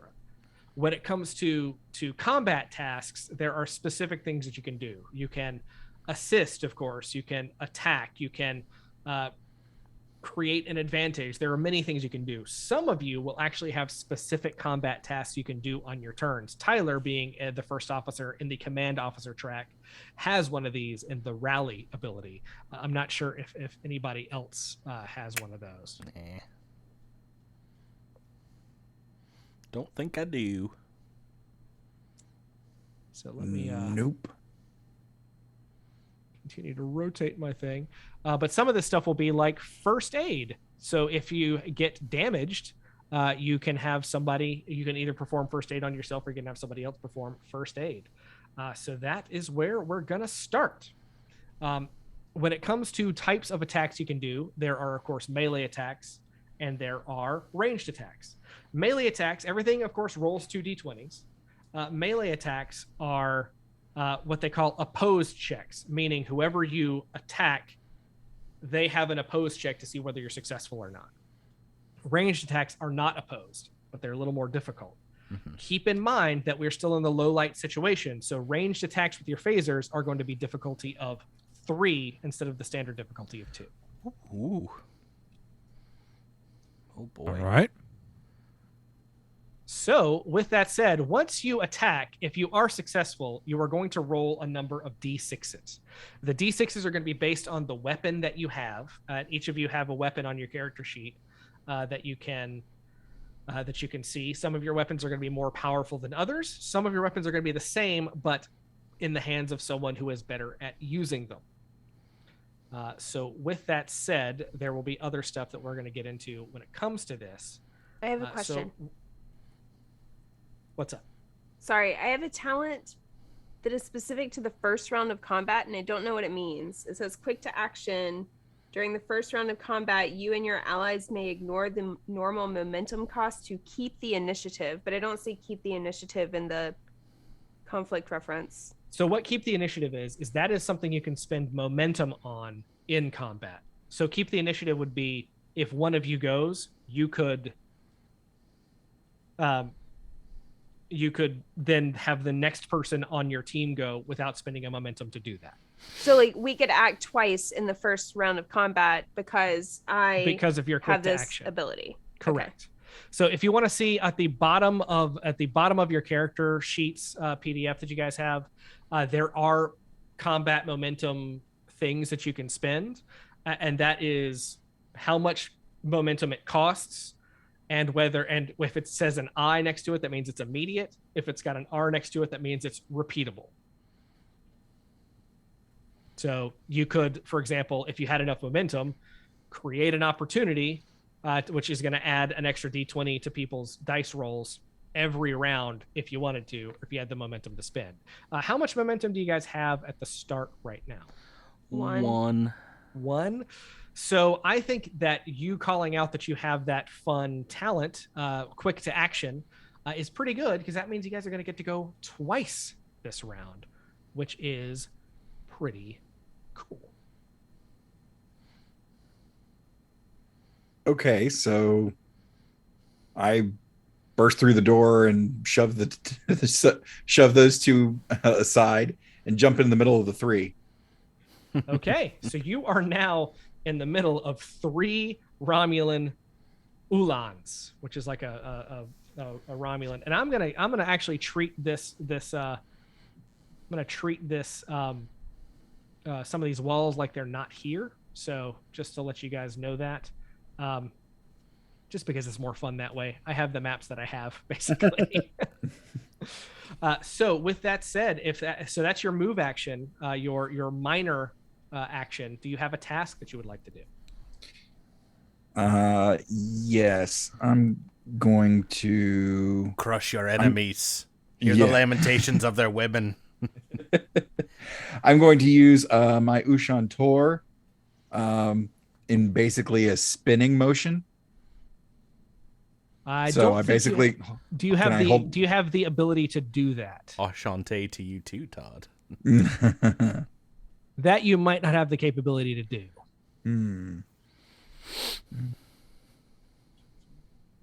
Changing the action type from attack to task has there's some connotation that comes along for the ride with that one. Well, wait until we get to later in the in the mix here. So, I don't know that I can do that specific move, but if you had a weapon that had an area attack effect, you could do that, but only if you rolled well enough to have that effect go off. So, for example, I will point out with your Uss Alcubierre, it's a melee weapon, so it has it's an opposed check. It rolls 6 D6. Basically 6d6, 6 damage dice. They have a name for them that I can't remember off the top of my head right now.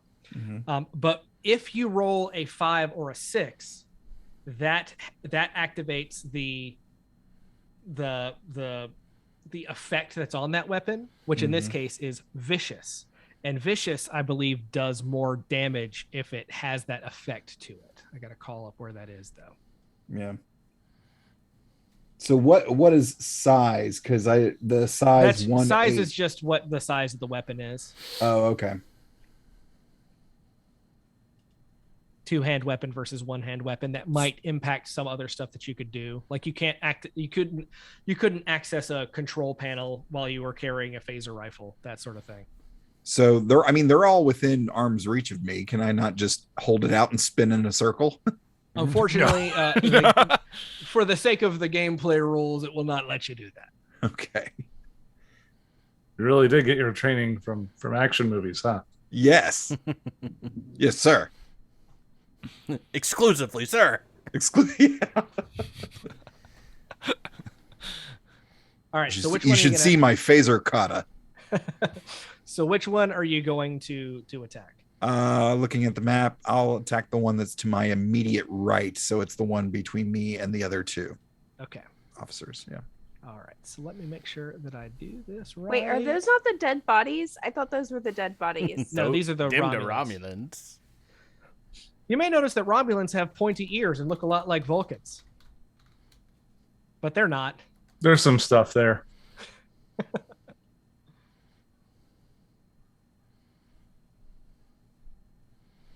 So all right.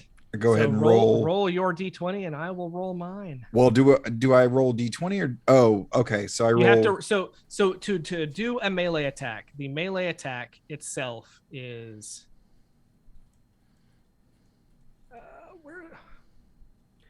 Sorry, I got too many windows open, gang. Too many windows open. Welcome to being a GM, Drew. Yeah, That's I know, my right? life. You're explaining my life. So melee attack is a roll of daring plus security, but it's only got a difficulty of 1. Oh, okay.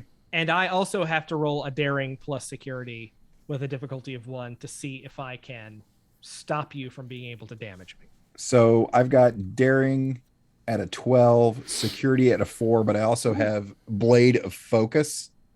Blades as a focus. I also have fearless as a focus. So 1 success will be 2 if you Yes. get So 1. you won't get If to it do- rolls under the discipline value, right? Yeah. So okay, so I roll 2d20. Yeah, so Okay. so it'll be your daring plus security. So what's your daring? Daring is 12, And what's your security? 4. So So you have to roll 16. under 16. 16 or less. All right, here we go. That certainly Did it looks with like aplomb. 2 successes. And you're using your Ushan Tor, which would give you a focus on blades, which that is a blade. So that would count to 4 successes. Woo! Slice them up. Ow! I don't think that. Wait. Good I don't hit. think that. But I have That's to fine. roll my check to see if these are actually successes. Okay. So with mine, I am trying to beat 10. No. Ooh, and I have succeeded. So I don't believe this goes off. Are you I don't think comparing so. successes here, or how does that work? So for a melee attack, the attacker attempts a daring plus security task with a difficulty of 1. Opposed by the target's daring plus security, also difficulty of 1. If the target wins the opposed task, they are considered to have made the task.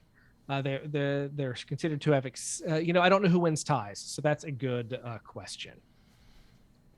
And I looked this up the other day. Well, he got 4 successes. Did you also get 4 for defense, or is that? I only got 2, so let me see.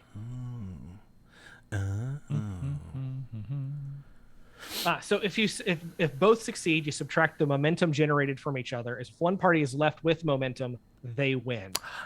This means that I don't believe you get the full 4 momentum. Correct, I think I you get just 2. get the 1 momentum for the security. Oh. Because it's a difficulty of 1, so so that's not momentum. Oh, So you okay. have the 1 extra that gets added to your momentum. Okay. So it hit, yes?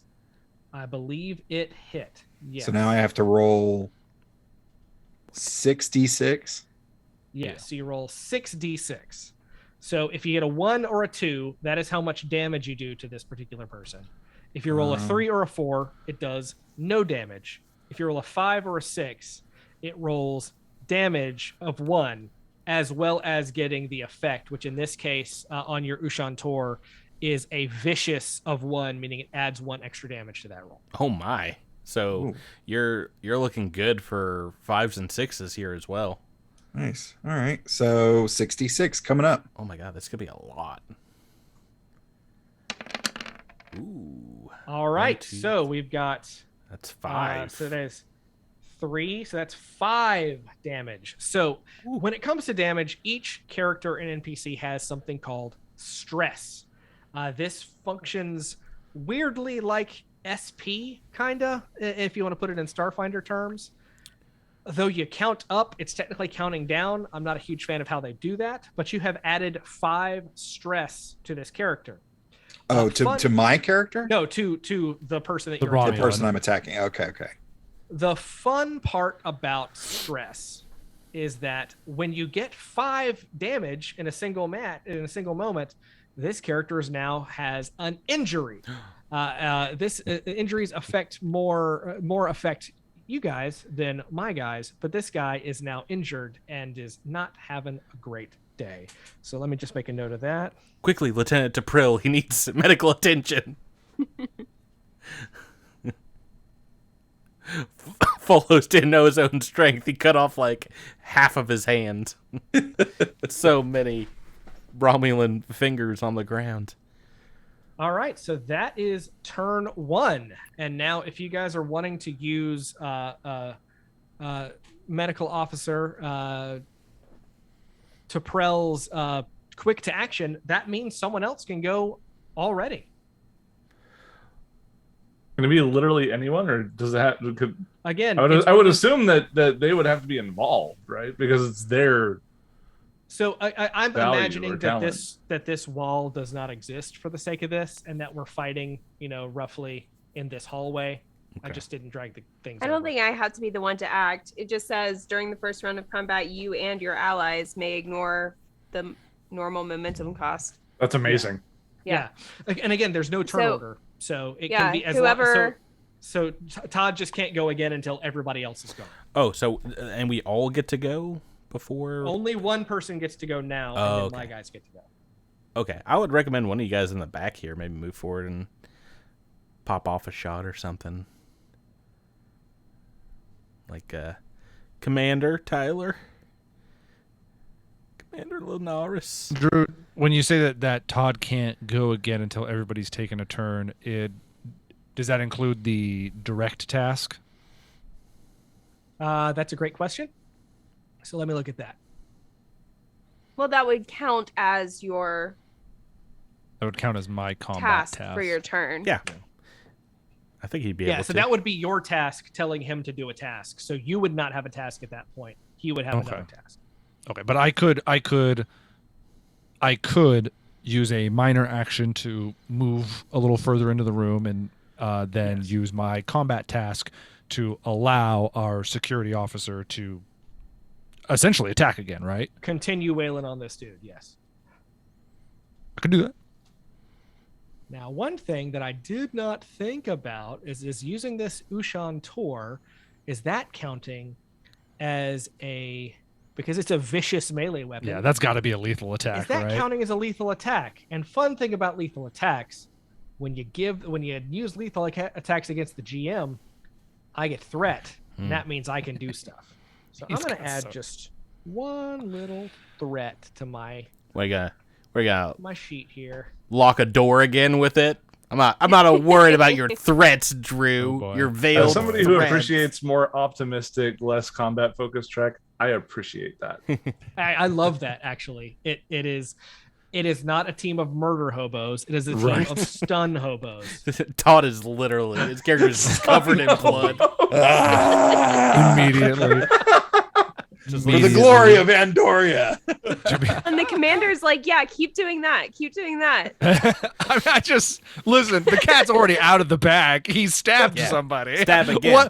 What is there left to do at this point? Get him, Todd. Get him. Now you could, instead of using your Ushan Tor, you could use your just clothesline this dude. Ushan Tor is a two-handed weapon, right? Or that's one hand. Do I still have to attack? Do I still have to attack that same person? Can I attack one of the others? Let's. Yeah, you get a full-on task, so you could choose. You don't even have to attack. You could move or do any. You could take any other of your normal tasks. I'll attack. Tap dance. All right, so we are. So just to clarify, we are using your talent. Yes. So Tyler, we're using Doctor's talent. If you want to move in, I will move in. Which will put me, I'm going to, oh boy, where do I want to post up here?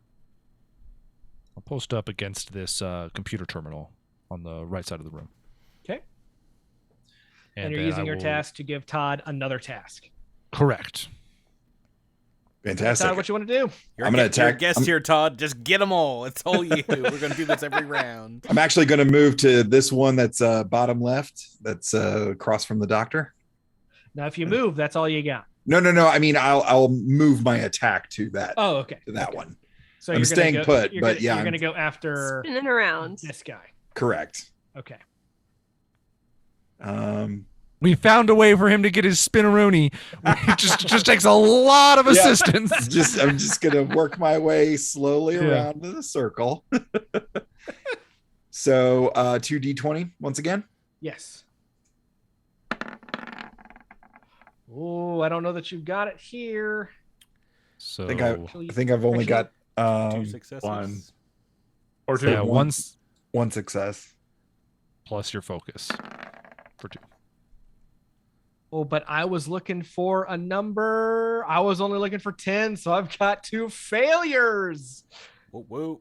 So you've got That's another success. So roll that beautiful bean footage. Do you attack him with the Ushan Tor again? Oh yes, absolutely. You know, I love that. Do we get a momentum for this, or No, because there was It was only just one success. Yeah. okay? All right, 66. Ooh, so There's that's a so 3 and 4, so that's nothing there. So you've got 2 2s, so that's 4, and you've got a 5, so that's another 1 plus your vicious effect. So that's technically counts as another 2. So that is 6 points of damage on the second Ushan. Nice. So 6 stress, which means because they exceeded 5, they took an injury as well. Another injury. Wow, gang. Yeah. Y'all are. Wraith in the chat says, stressing the heck out, Todd. Yeah. What some? Come get some. I'm stressed out about my. I'm gonna stress armor you so being bad. Slashed. You never come to this neighborhood again. I'll just stress you so hard. I Folos googled is gonna what start- an Folos is Ushan going to Tor start singing looks like. 80s power ballads and Yes. dancing around. Do you really wanna taste man? Uh, Ushan Tor, I googled it. Looks kind of like a baker's like bread knife. It looks like a tool. Oh, you would- it's yeah. 100% a baker's bread knife Crimp. that somebody carved little notches into. Yeah, with They points on are- either end and teeth. Yeah. They are Andorian. So if you guys don't know about Andor, it's a frosty ice planet, and it is an ice miner's knife.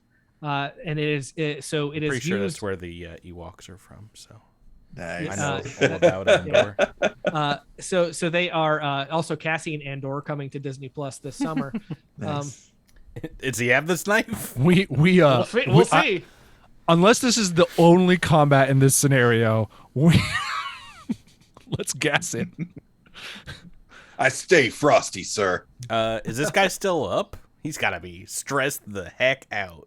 So they are both still up, but they are both very stressed, and they are both Oh. injured. You attacked Which- another one. Oh. which is pretty wild. So with that said, it is now my guy's turn. So who am I gonna use? I did have a specific person I was gonna use, but I'm gonna use somebody else instead. I am gonna have this centurion pop out from this door here, and he is gonna shoot our boy Folos Indelev with a Romulan phaser rifle, or excuse me, disruptor rifle. I was about to say. Pardon. I mean, they Disruptor could have rifle. stolen phasers off the dead Starfleet. So, Todd- I mean, you really. Todd, it's been a good run. We'll see ya. I appreciate you guys having me on. This has been a lot of fun. I'll see you guys later. So I need to check how much threat I have. Okay, great. All right. So I will also remind that when it comes to damage, we are still in low light. So any ranged damage outside of a certain round has excessive difficulty to it. But I'm pretty close, so we just gonna be rolling this beautiful bean footage to see what we get. So for ranged attacks, it is control plus security. Those are the two numbers that we're adding up to do that. So let's see what happens. Oh, you roll really well. Oh yeah, baby. That is 2 successes. Ow. And from here, I'm going to roll 6 damage dice. So let's see what happens. Well, now we know why all the other Starfleet members are dead. Wow, I have to type in because Roll20 doesn't even have this on there. Is it always 6 damage dice, or is it dependent upon the weapon? It's dependent upon the weapon. Oh, I see. So, I see where the dice are located on the character sheet now. Yeah, they're the ones next to the little Starfleet deltas. Oh, okay. Those are Star Trek dice. Roll the Star Trek dice, the D6. Yes. Cool. Ooh. Okay, so I have 3 dice that are doing absolutely nothing, Those 4s. Ooh. but I have 4 damage, 4 stress going against old Folos, and I've rolled a 5. So my no. phaser rifle is also a vicious 1. So that is 6 stress to our boy Folos. Oh, hey, we get to figure out what the injury rules are for player characters. So Folos, you are now, having taken that damage, injured. Jeez Louise. So if we want to talk about injuries, let's talk about injuries, because we probably should. So oh no. It's brutal. So if your character suffers 5 or more damage from a single attack or hazard, after a reduction from resistance, which we have not talked about resistance yet, if you duck behind something, if you hide behind a door, you can get some resistance to these effects, and that will resist some of the damage coming in. If you're at 0 stress, if you're out of stress, any attack that's successful gets an injury. So let's see. When a character suffers an injury, they are incapacitated. They cannot carry out any major actions or attempt any tasks for the remainder of the scene. A character that suffers a second injury when already suffering from a non-lethal injury now suffers from a lethal injury instead. A character that suffers an injury while already suffering from a lethal injury is dead. Oh, goodness gracious. Now, when a character suffers an injury, they have the option to avoid it, as they can dive aside at the last moment, duck under cover, dodge out of the way. This is called avoiding an injury, and it has a cost. The cost is 2 momentum. Which we have. If you spend that, you will avoid the injury and be able to stay in the fight, but you will suffer a complication. Whether this is a minor injury, collateral damage, something else, that's up to me. So could I dive out of the way? If you want to spend 2 momentum to do that. You have the momentum to do it. That's not the only thing that you can do. Because So if he's firing directly at me, he's going to hit this first guy that I attacked. I don't think So, but he's done right now. The Centurion in this fight cannot attack until we get through one other Ushan who is still in this fight. You do have a medical officer that could come over and roll first aid to try to remove an injury. But I have to get right up next to him to do that, right? Yes. Yeah. Or that doesn't you seem- could hope that you could fire and take off enough damage on some of these other Romulans that they also get injured or something else happens. I mean, I don't. Well, I think what Todd was saying a minute ago is if he can dive out of the way, wouldn't the disruptor beam hit the guy behind him? Yeah. Oh, I mean, in a perfect world that would happen, but this is an imperfect world. I don't want to play. I don't want to play with those. Logical. I don't want to play with those rules because Yeah. then Drew uses 2 threat and dodges that one out of the way, and then I get hit. I technically have the same capabilities, Yeah. so I could Yeah. have been doing all of this. Yeah. But I have chosen not to. So can I dive here, and then that way she can move up here Yeah, so you and have not worry about this person attacking her?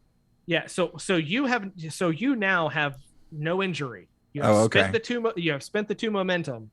The 2 momentum do be gone. And so you guys are down to what? 0 momentum now? Yes. So is my stress gone as well? Your stress is still there, but you do not have an injury.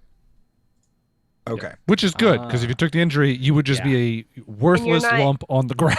Yeah, you're not incapacitated either because you weren't injured. So Gotcha. another thing to keep in mind is how much stress do you have total? Gotcha. So what is your total stress? Total stress could be up to 14. Oh my! Wow, you got a lot of stress. He a security boy. Oh Yeah. yes. So you've taken a big chunk of stress again, because this is why they call it stress, because you may not actually take damage, but it's still impacting you. Someone just tried to melt your face off with a disruption rifle. All right, Starfleet. You guys are up next. That was an interesting thing. I'll remind you guys that this guy is injured and basically out of the fight. This guy is injured and basically out of the fight. Oh. Can I move forward and try and stun this one? Yes. If I get right next to him, will it incur the darkness penalty or no? I think if you're in this room, you're not going to incur any darkness. Okay. Yeah, I'll get up next to him and Now, try. I will say, if you are in melee range of the character, it will increase the difficulty of firing at it. Do they have melee weapons? I mean, it could just be like, hey, punch? stop. Okay. No, yeah, it would just be like trying to shoot somebody who's you're 2 probably inches from better. you. I'll You're move back a probably little better bit then. you're probably better doing that. And there are other combat tasks you can do instead of moving. For example, you could where is my Well, oh yeah, I could aim if you could do something like aim, which would allow you to re-roll a single d20 on the attack you make. Pretty good. Yeah, okay. Yeah, and you could just stay where you were to do Yeah, that. if there's no penalty, I'll try to do that against the uninjured one. So that is a minor action to aim, and attack is difficulty 1 control. So if you're doing a ranged attack, it's a Oh. difficult yeah, what's range? Is that I'm different? sorry, I think Control the and ranged attacks are security. difficulty 1. For some reason I have difficulty 2 written down. For ranged attack, the attacker attempts a control plus security with a difficulty of 2. Okay. Oh, it is a difficulty of 2. Sorry, it's This is difficulty not of an 1 opposed- for melee. Apologies. Okay. The difficulty of this task increases by 1 if there is an enemy within reach of the attacker. Blah blah blah. Blah. So I would need a 13. So I'm going to roll 2d20. And I suck. I suck at rolling dice, but that's good in this game. So 2 successes. 2 successes. So you don't get any momentum, but you do get to roll. How many damage dice are you rolling against this dude? 4d6. 4d6. So you have a type 1 phaser, the cricket phaser, not the big type 2 dustbuster phaser. Little pocket phaser. And yeah, so 46. I'll roll that. Oh, there hey. we go, Oh, baby. what a killer roll. 5, 6, 6. So unfortunately, I don't so think- your 4, of course, does nothing. Mhm. But unfortunately, I don't believe that your particular phaser has an effect on it. It says charge. I don't think that. Charge is something that you anything. can do with it. So that is charge it another up. minor action that you can do, is to charge it to increase its damage. But Oh. I see, and that can make it vicious 1, for example. Right. All right. Well, I didn't do that, so I'm doing 3 stress. you are doing 3 stress on this guy, so he is still up and he is not injured. Oh, but it's his turn now, I did it. I succeeded. and he sees you just shot him like Mhm. pitiful Starfleet with their phasers. My teeny phaser, I'm now trying to like supercharge for the next turn. It's like, just don't go anywhere. I got you. Beep, boop, Looks beep, like boop, you beep. unlock your car with that. Why a Romulan knows what a car is. All right, so he's going to take a shot at you. Oh, no. Oh, No, Drew. And No. I believe I've done it, baby. Your very, very bad rolls also paying off. Do I roll defense? Nope. Not for ranged attacks. Oh, Only right, for right, right. only for melee. Gotcha. Now, again, another minor action you could do is to like hide behind one of these consoles that would give you, let's say, 1 resistance, so that we would subtract the resistance from the deal. So let me see once again, how many dice am I going to roll? I get to roll 6d6, baby. What weapons These do are they just- have? These disruptor They rifles have don't mess around. Romulan disruptor rifles. Oh my. And I will say they might have only had disruptor pistols if I didn't have so much threat. No. Ah. No. That is a spend that I can make to make that. This, uh, the scene is so dangerous. Yeah. These are some of the elite Romulans with It's a big danger guns. scene.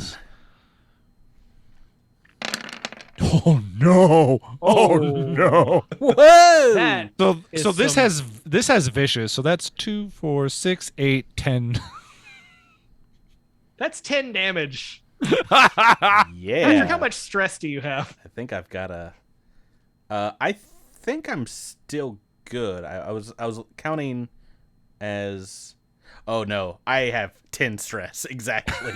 All right, so you are down and injured. Yo, we got a new target for the medical officer who's standing right next to me. Good thing I saved my turn. Ouchies. All that right. goes pretty darn quick with a vicious weapon. All right, ball Starfleet, roll. it's your All turn right, again. Dr. Teprell sees her comrade or commander. What are you? I don't know what you are, Lieutenant. Lieutenant Go Commander down next Jag. to her. Goonies never say die, but I think I might. All right, so let's talk about first aid as a thing that you can do. So first aid, let's see, where is it? You start that sentence very confidently, and then you're like, all right, now let me look it up. So first aid is a difficulty 1 task, which is daring plus medicine. And that means, and a success means that the injured character is stabilized. So they are not dying, but will remain incapacitated. So with that said, let's see. Hold on one sec.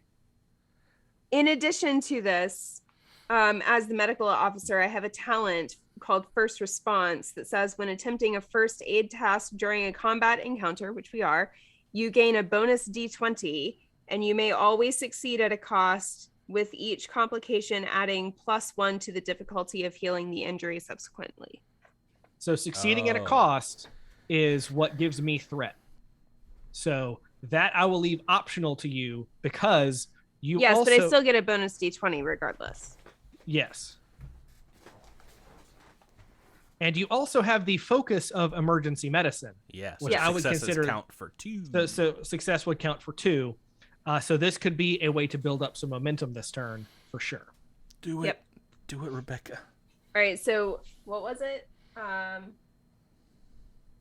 Daring and medicine. So that would Daring be and medicine. 15 for me. Ooh. So this will be 3d20, right? Mm-hmm.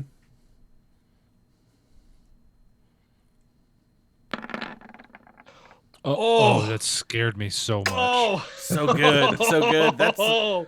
Is that 6 successes? What does that mean? So you almost had a 20 there, and I was going to be real happy.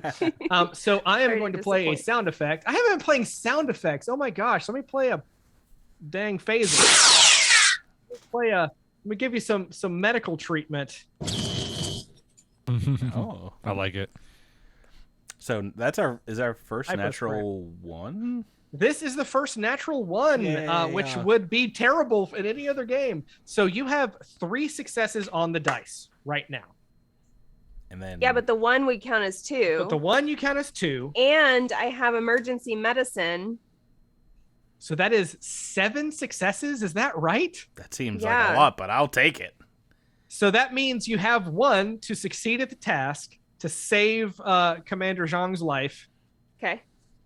And then you have full 6 momentum. Look at that. And we need How a you lot of like momentum. them Jared. apples? We need a lot of momentum. Yeah.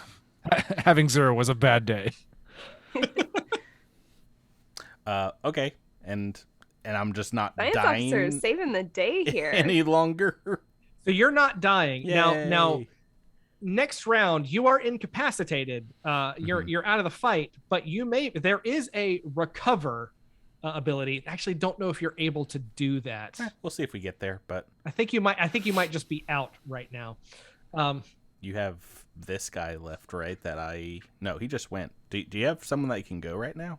Yes, I do, because I still have the Centurion, the dude over here who shot Todd's character, and who is now available to go again because there's nobody else that can go.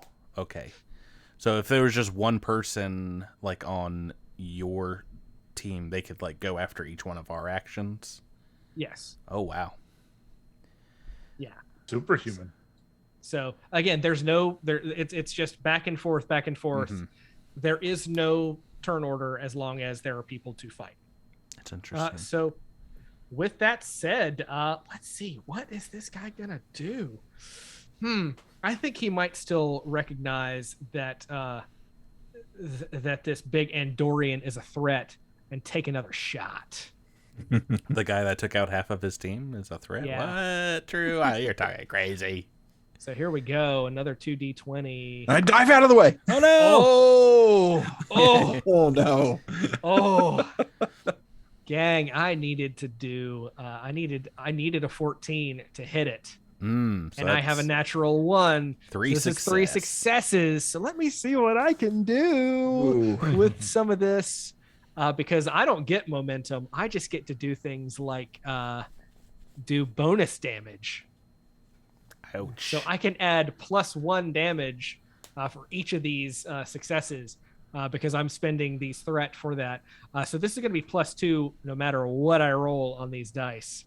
So get ready. Dice gods be kind. Yeah, where are them 3s and 4s when you need them? I need them. I need them 3s and 4s. Oh my goodness, Drew. Oh man, that is the best roll of the night. The best by worst a roll. mile. So that 2, is 4, let's see, 6, 2, 8, 4, 10. 6, 8 plus the 2. That is 10. Unfortunately, you have already used the dive for cover ability with momentum. You do not get the opportunity to dive for cover this time. Yeah, it's once per scene. You get to Once die for cover. yeah. Die in cover. So that is what is that? 10 stress? Yeah, but if he hadn't used the momentum before, would he be immediately killed by that shot? Yeah, I'm not sure dive for cover would have helped in that capacity. Oof. Yeah, that's an additional 8. I mean, all 8. I'm full. So yeah, I think I'm dead. You are incapacitated. You are on the ground. You need somebody to save your ding dang life. If only you Who's turned gonna invisible beforehand. Right? Doc, help me out. So Seth, I think you're the only person that hasn't come in and done anything this turn. Save us, engineer. And our... Okay. Seth, how good are you at shooting? Not great. But I'll tell you what. I am joined.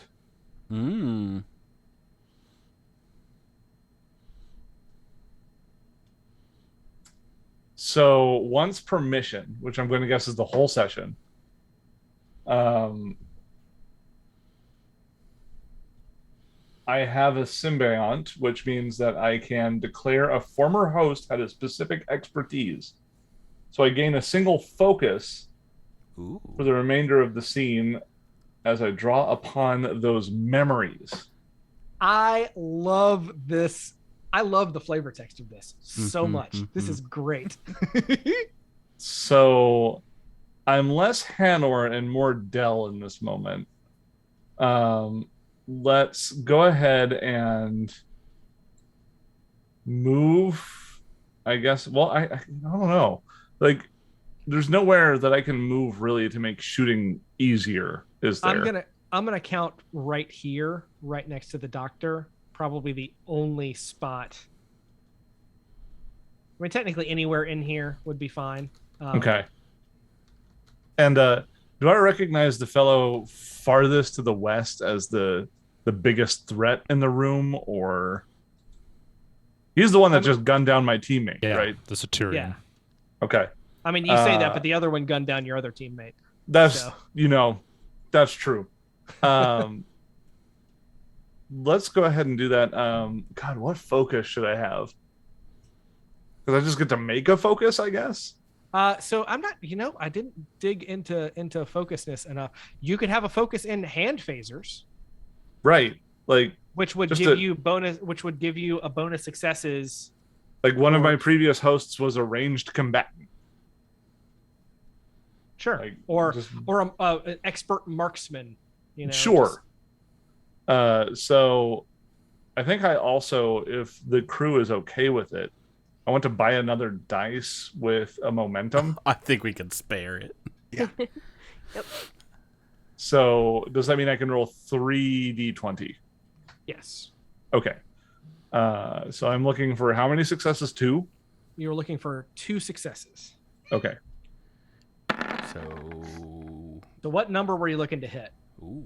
So it's security and daring? And control for phasers. Control and security. You need So 11 is what I was looking for. 2 successes. So you 2 have successes. 2 successes, and since you took that hand phaser's focus, you get 4 successes. So you're adding that momentum right back. Hey. Nice. Which one are you attacking? The fellow on the far west. Okay. He seems to have a very deadly weapon. All right. So yeah, roll that beautiful bean footage. Roll those d6. I roll 4d6. Do it. Still good. Hey, you just roll high. Yeah, that's 1, 2, Good. 3, 4. That's 4 damage. 4 stress. Woo, Excuse me, woo. 4 stress on the Centurion. Oh Okay. wait. That's 4 stress. We Yes. could spend momentum and give bonus damage to this attack, No, wait, getting I was- it to 5. I'm confused because That might 2 be and 1 double. count as 2. Is that right? 1 counts as 1, 2 counts as 2. 6 counts as Oh. 1 and adds an effect if you have an effect on your weapon. And which I your don't, phaser because it's a doesn't. phaser type 1. I think Tyler's got a good use of momentum. Yeah, I agree Mm-hmm. with that use of momentum. Yeah. So if that becomes 5 5, damage. That's 5 damage, and this Centurion is injured. nice. Wow. So I have that focus for the rest of this scene. yes. So like I've tapped into some prior host's knowledge. That's pretty cool. Yeah, that was a dire moment. He stepped up, took a shot, dropped him. Sort of. All right. So one thing Has that you everybody noticed. acted on our side? Yes. Yes. Okay. So one thing you may have noticed is that these Romulans that were injured, they're still able to get out, and you've seen them sort of inching towards the door. They make their escape. If I can get them all off of the screen, No. and they seal this door behind them. Boo. You know what? I'm just going to delete them. There we go. And because they have sensed the tide turning against them, and you guys have won your first combat encounter. Whee. Yay! Good job, Starfleet. All right. I'm the best. Except we two need of to our, save two of our Lieutenant teammates Commander give like a Folos. thumbs No. up from the floor. It's a success. I'm taking it.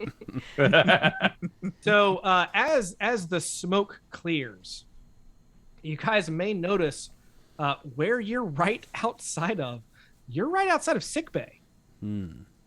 This is the perfect opportunity if you can get the sickbay back online to heal your team. Okay. Yes, please. Let's And you Yeah. have to have a med bay to be able to do that. Is that Doctor. right? And yes, you're gonna want the sick bay Well- because the sick bay is gonna have all of the surgical tools and everything you need to get everybody right back on their feet, ready to go. We're rocking like Okay. 5 momentum, unless this is a scene change. It's not a scene change yet. Okay, then yeah, we got some momentum to spend. How do we heal up? All right. So if you're going to sick bay, when you enter sick bay, the bodies of Starfleet officers fill the bio beds. Each shows signs of sustained injuries in combat against the Romulans. The ship's chief medical officer is slumped in his chair, killed by a disruptor blast to the chest. But much like the rest of the ship, sickbay is offline. So you need to get everything back up and running in order to be able to use sickbay. If you would like to do so, they are not locked out and rerouted to engineering, so that you can get them back online. But you do still have to turn them back on and get them back up and running. Now, this is a reason and engineering task with a difficulty of 2. It's all you, Seth. This is another situation where you probably want to see if anybody has a focus that would be good to assist here.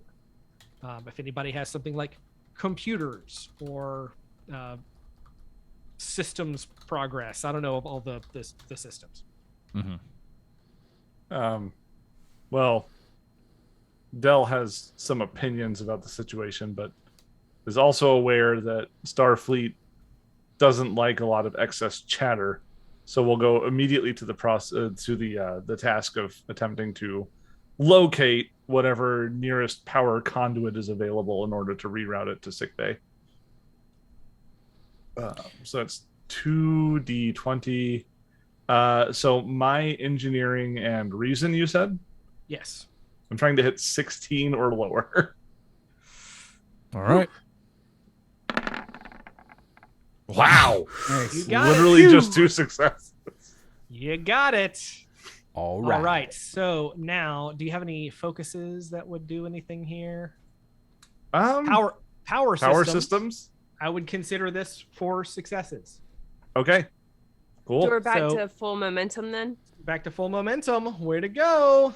All right. Nice. I'll take it. Keep it rolling. Because you might need them. Now, Yeah. when it comes to medical tasks, now that you're in sickbay, you can start healing people up using that first aid ability.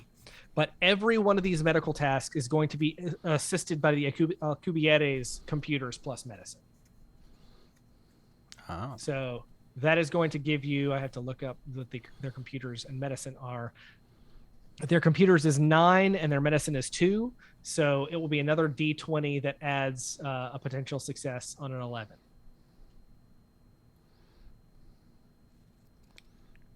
Okay, I also have the focus of emergency medicine. I assume that would apply here, right? In my case, yeah. Well, I'll let it apply. the other one is surgery, which Yeah, Yeah. I would say surgery probably. Probably We're- just. Depends on what important. the injury is. I we're in a guess. pretty major triage situation, I think. Okay, so what do you want me to do?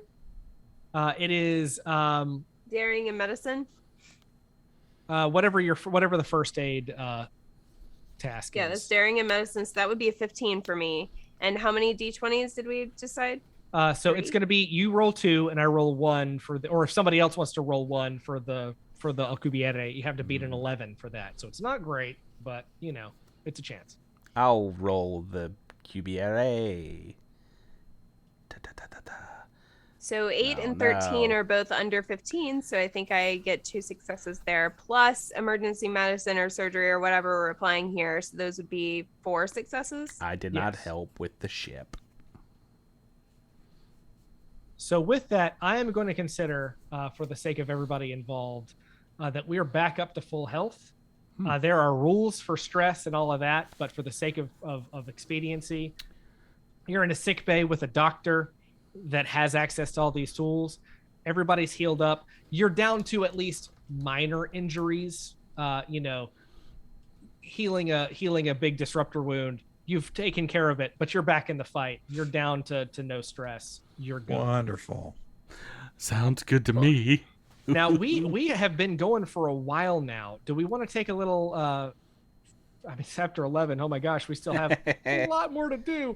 Do you want to take a short little break for everybody and then come back in just a minute?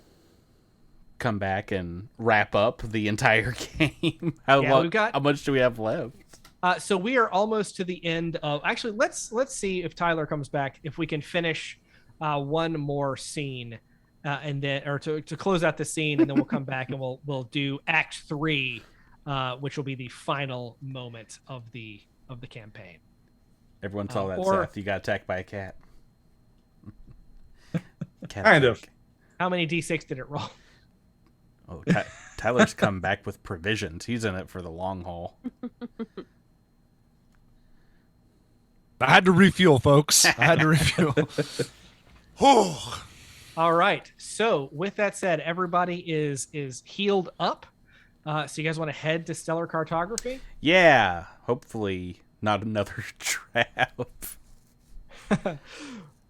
Oh, I really wanted you guys to go to the bridge because there's so much cool story there, but it's okay. When the players approach stellar cartography, oh boy, here it comes. The door to stellar cartography is half open. Again? I'll take point. Hello, is anyone there? Inside, a young engineer sits at the controls. A star chart of known space flickers on the large spherical screen, but soon the screen fills with static and goes dark. Almost had it that time, the engineer says to himself. Then he notices you and exclaims, "You made it! Oh, I'm so glad to see you."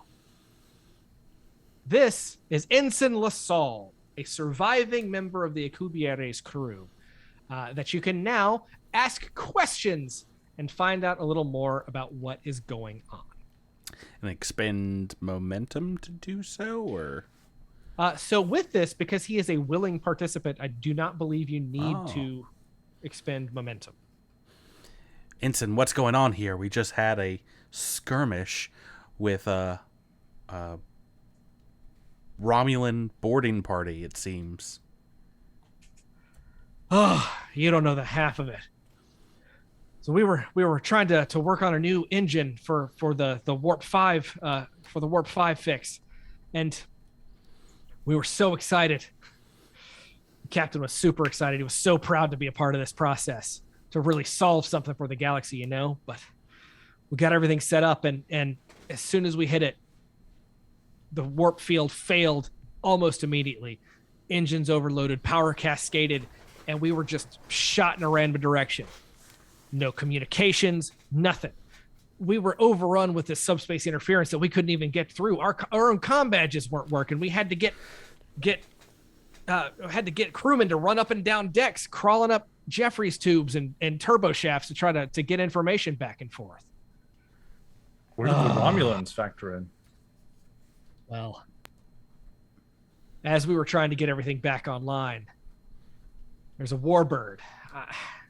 I made out the name Decius from some of the Romulans that I saw. They discovered us, and they thought we were trying to develop some sort of something. I honestly don't know, but they took control of the ship, and they slaughtered everybody. Is there anyone else alive?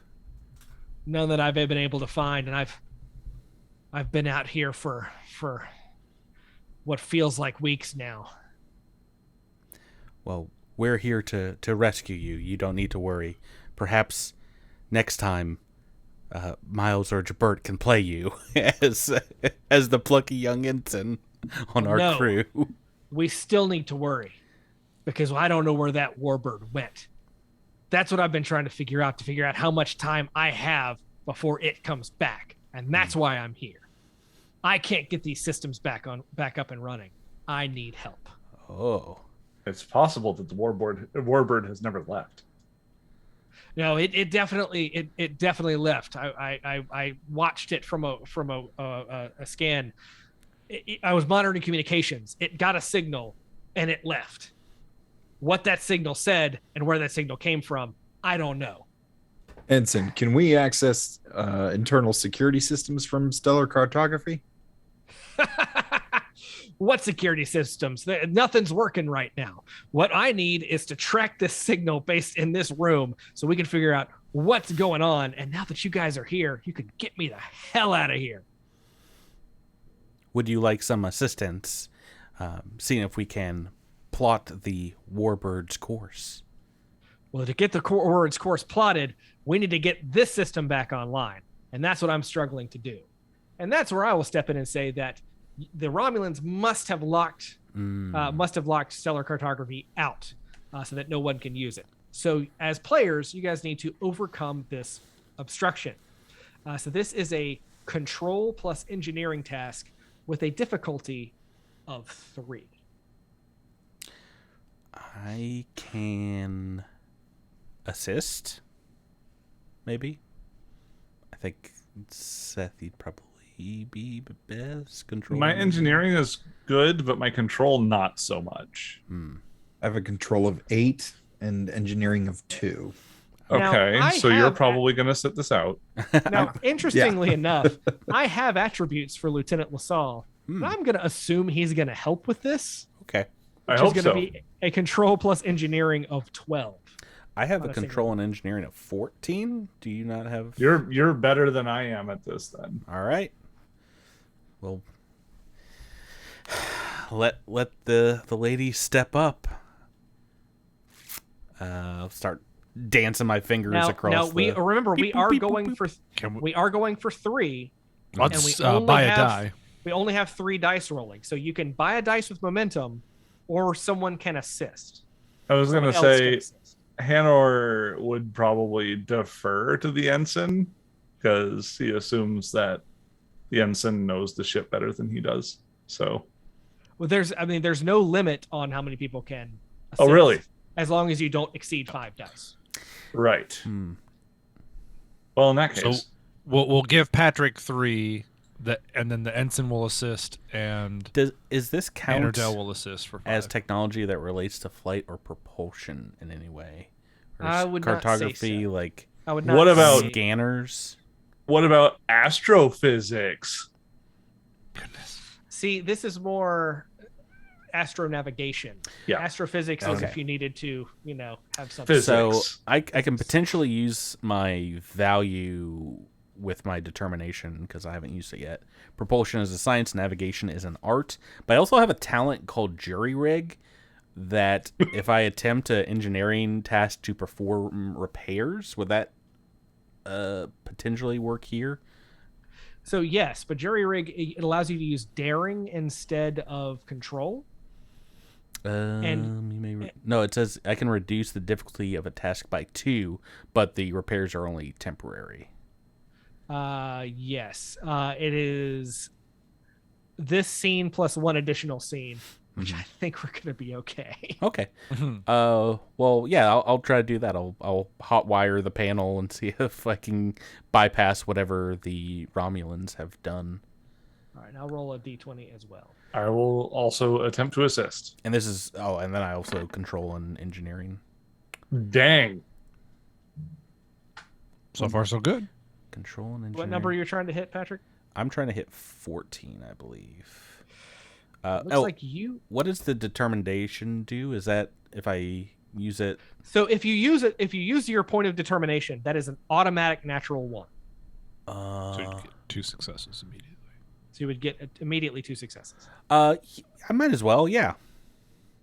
which is going to, then yeah, you're good because you already used your jury rig ability to reduce the difficulty, which dropped the difficulty to 1. So you only needed 1. So now you have a point of momentum if you weren't maxed out on momentum already. Oh man. All right. Lieutenant Jang is just one of those people that will definitely be like looking for compliments, looking for a pat on the back after she gets done with this task. Like, it's pretty good, right? I think if I was in the academy still, this would be like extra You are credit good at things. beyond an A+. I don't even think we have a grading scale that would be able to accomplish something. Anyway. Yeah, we do. It's Wesley. So That's it. unfortunately, we're not done. Uh-oh. We've Oh, no. We've bypassed the lockout, but we still have to reroute power. Hmm. Now, this Okay. is a reason plus engineering task with a difficulty of 3. We're trying to siphon some power and get this back on. Reason? I can do that. Come on. All right. This is where I'm at. All right. I'll assist you on this. And of course, Ensign LaSalle is gonna help out too. I need a 13 for this Can we? one. We gonna guess probably want to buy a die or 2. Success. Oh, yeah. Buy a die or 2? Yeah, go for it, Seth. All right, why not? Tyler, subtract 1 from the momentum. Oof. Hey, The number I was looking So- for was 16. Oh, well, then All right, so you got it. So you have 2 successes. But I also and- have focus power systems. Well, then, hey, it sounds like we're back up to momentum. Yay. Gang, I gotta All right. start siphoning some momentum from you guys. All right, so now that has happened, the systems in stellar cartography come to life. Ensign LaSalle eagerly goes to the systems and puts in the coordinates that he saw that he got from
Vulcan salute, live long and prosper, peace and long life. Which I hopefully think that they might be referring to the one that I did. I'm not sure. Yeah, maybe. That's probably a Suliban thing. It seems like a Yeah. Suliban thing. Did you not think he knew what a Vulcan salute is? Unfortunately, Oh, Bram Sagama has experienced that particular salute that I just did in real life, Oh, and okay. it garnered a similar reaction to what I got. Ooh, creepy. All right, what happened? Where are we at? Let's get back to it. As we get back to stellar cartography, we have an idea of what we need to do. And oh boy, it's a scene change, meaning we are going to decrease the momentum by 1. Does that take us so down we're to 3? 4. Okay. Oh, 5 according to Tyler Tyler. says 5. I think we spent one, didn't we? Yes, Yeah. but Seth Yeah. immediately got one back. Oh, okay. Yeah. All right. All right. 5. So you leave stellar cartography. Following Ensign LaSalle, you hurry down a curved corridor to a turbo lift. He cranks open the door with the emergency hand actuator. Don't worry, his works. Stepping inside, you gain access to the horizontal shaft through the emergency hatch. The hum from auxiliary power systems drowns out the echo of your footsteps on the deck plating. You walk for 15 minutes to where it drops down to deck 4. As you are climbing down, I need everyone to roll me a control plus fitness task with a difficulty of 1. A control plus fitness? Control plus fitness. I didn't know Those two are attributes two could be comboed attributes. together. Well, con and control are different. Right. So con, not Yeah. control. It says control plus fitness here. Those are Is it two incorrect? attributes in a row. I didn't know they could do. I mean, So this is probably a very simple one if it's like an all attributes because I have to roll a 19.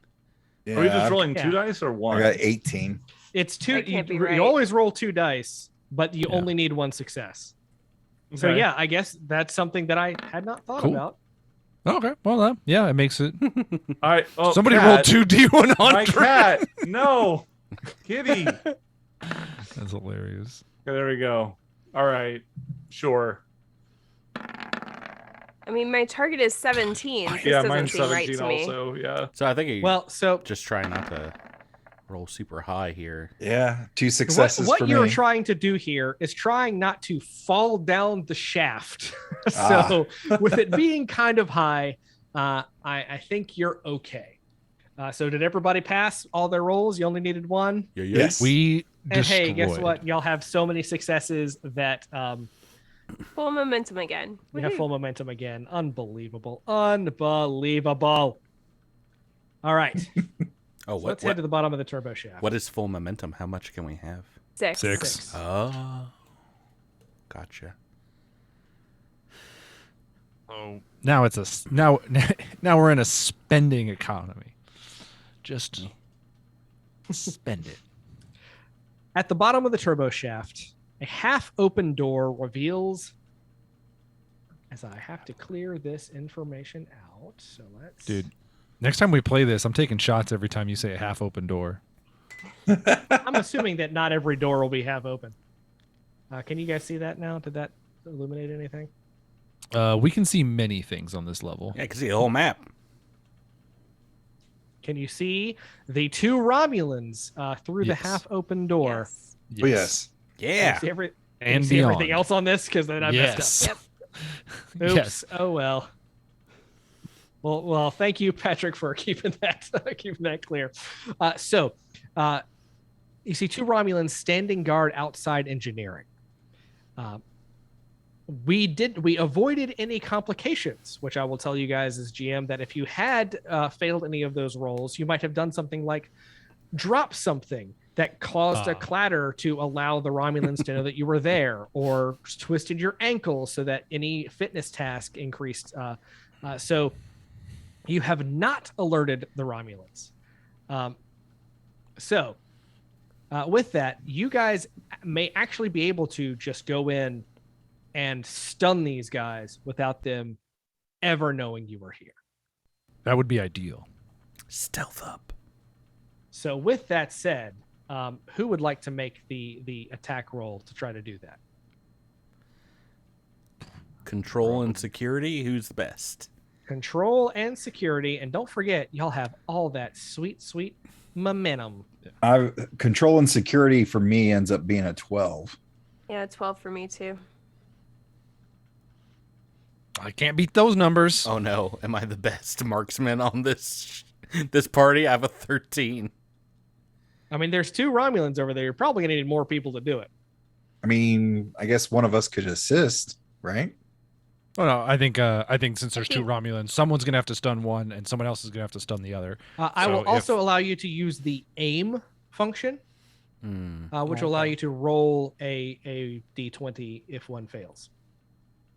I forgot what my host was all about, so I suck at shooting again. That's symbiont. Just actually, no, it's that scene and another scene. We haven't changed. We've just changed one scene, so you might still have that ability. Okay. Is it 2 scenes? Let me double check. So I think I actually you gain a single focus for the. Oh, it's just the remainder of that scene. I'm sorry, it was another. Yeah, scene. it's just that one scene. It was. I forgot. It was Patrick's ability that scene and another scene. I remembered how to shoot people, but I forgot again. Sorry. I think I want to happens. move forward and maybe gesture for someone else to follow me, but I think I want to use the intensifier charge for the phaser type one. Try to do some extra damage. Since they have not seen you, I will allow you to do this. Okay. Who's coming up? Is it Volos? Although actually no, you're looking at them via a crack in this door here. Oh, okay. In order to get through that crack, you're gonna have to open that door. So that's gonna draw their attention. So All right. I would not recommend doing that. So we're just taking aim through the often half-open door. I'm gonna assume it's like all of you pointing phasers out of a crack in the door, just one on top Yeah. of the other. Scooby-Doo style. I got like range. I got range type 2. Okay. So, does this count as shooting into the next room? I'm gonna or next allow area? it for because in here they've been getting things working. I would imagine that though there's some emergency lights, the lights are a little bit better in here. Okay. Yeah, then I think I will try the charge for the action. And keep in mind, they don't know you're there, so you have plenty of opportunity to kind of get a good beat on them. I don't imagine that. See what else I could use momentum speed for besides bonus damage.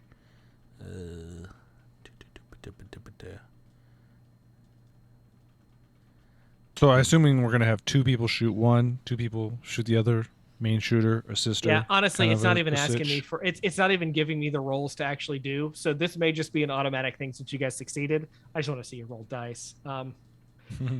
For Todd, Yes. I think you've been called out in the chat. Oh. I can't see the Finally. chat. Finally. Yes, it Is is. that Enduring John Cena. Yes, of course. It's Shran Cena. Thank you very much. For sure. Shran is a very well-known Andorian character on Star Trek Enterprise. For the folks that don't know that, I just want you guys to shoot these things because it's not even asking me. I believe that this is an automatic success for you guys. I'm gonna treat this as a 0 difficulty shot. Oh, okay. Okay. That you're All gonna right. take. I'm gonna take a shot then. I'm blasting. 2 successes. Would have had it anyway. Don't even bother. These dudes are down. Pew, pew. All right, so these guys are stunned and out of the fight. Let me roll my damage dice. I want to see what I would have gotten. All 4s. Here it comes. Oh no, the intensify was super effective. I'm so glad you now did. do not have those in the chamber. I did. Okay. All right, so Ensign LaSalle leads you to the emergency access conduit. Climbing the ladder, you enter the upper level of main engineering.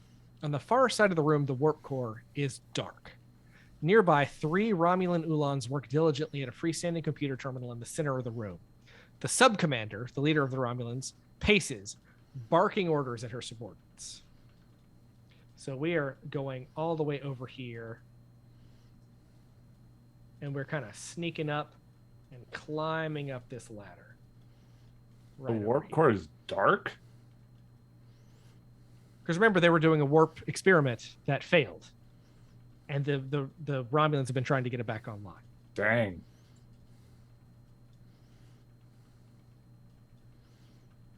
Okay.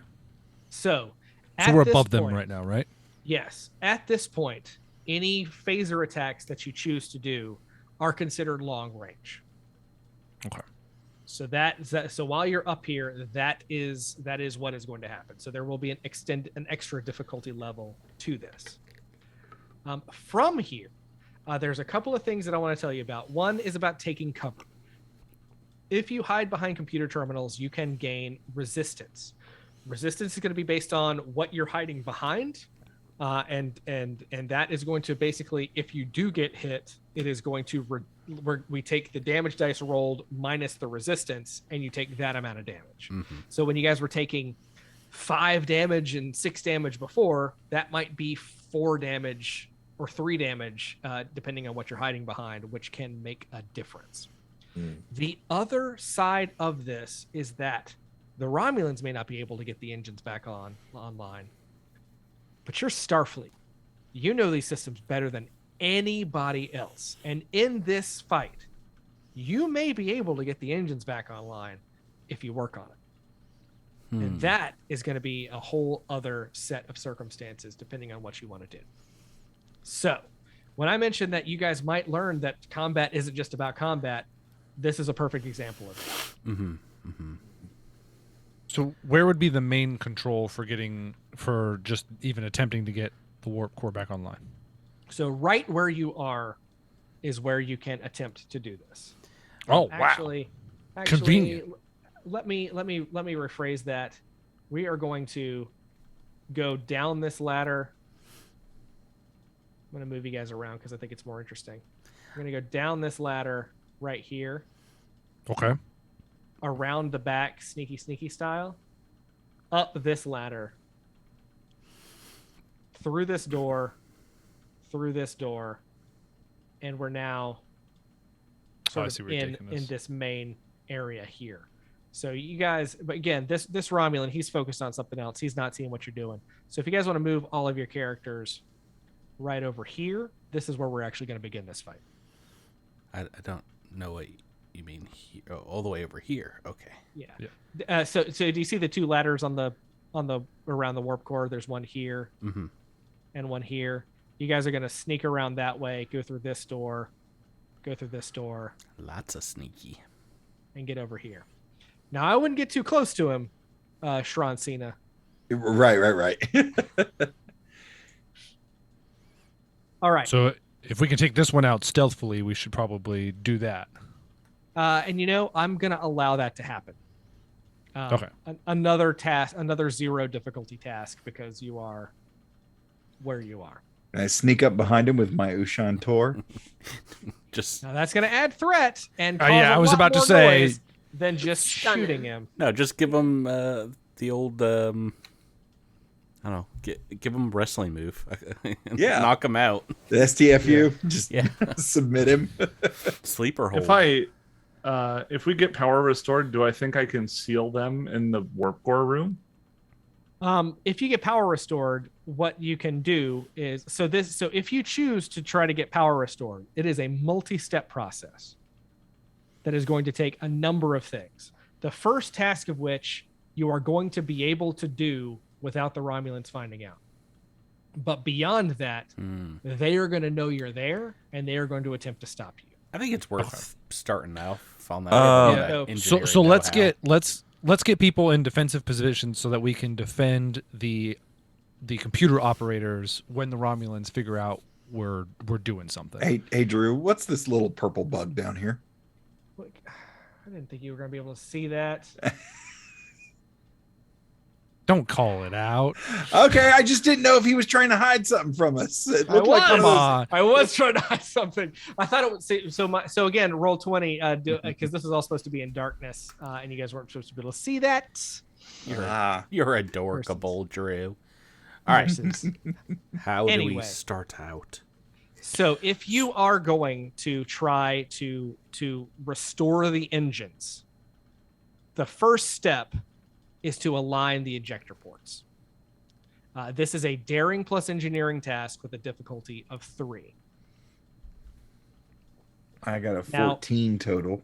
So one thing that I would like to tell you guys about, and this is something that you can do, it's called creating an advantage. And this is something you can do with tasks using momentum, where if you spend if you get a success in this first step with the 3 successes that you need, you can spend 2 momentum to create an advantage, which reduces the difficulty of the following step by 1. And this is something you can do each time.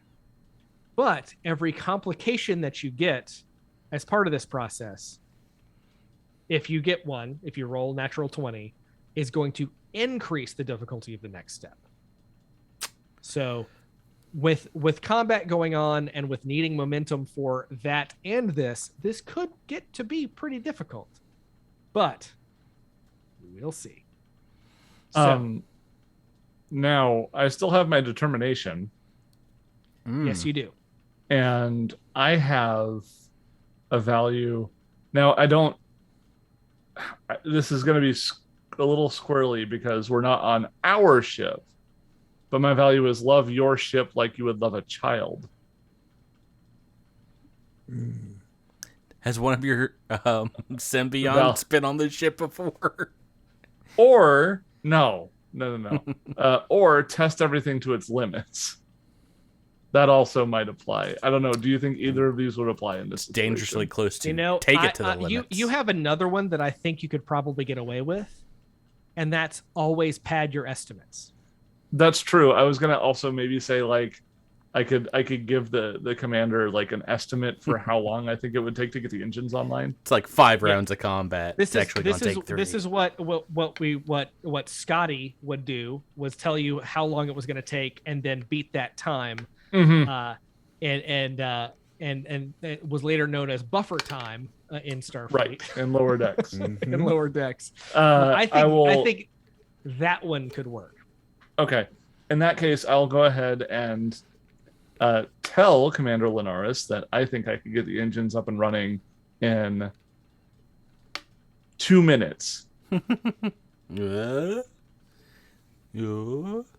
combat, that is a long time. 1 Most minute. fights end in seconds. A minute. See that it is done in a minute. I'll do my best.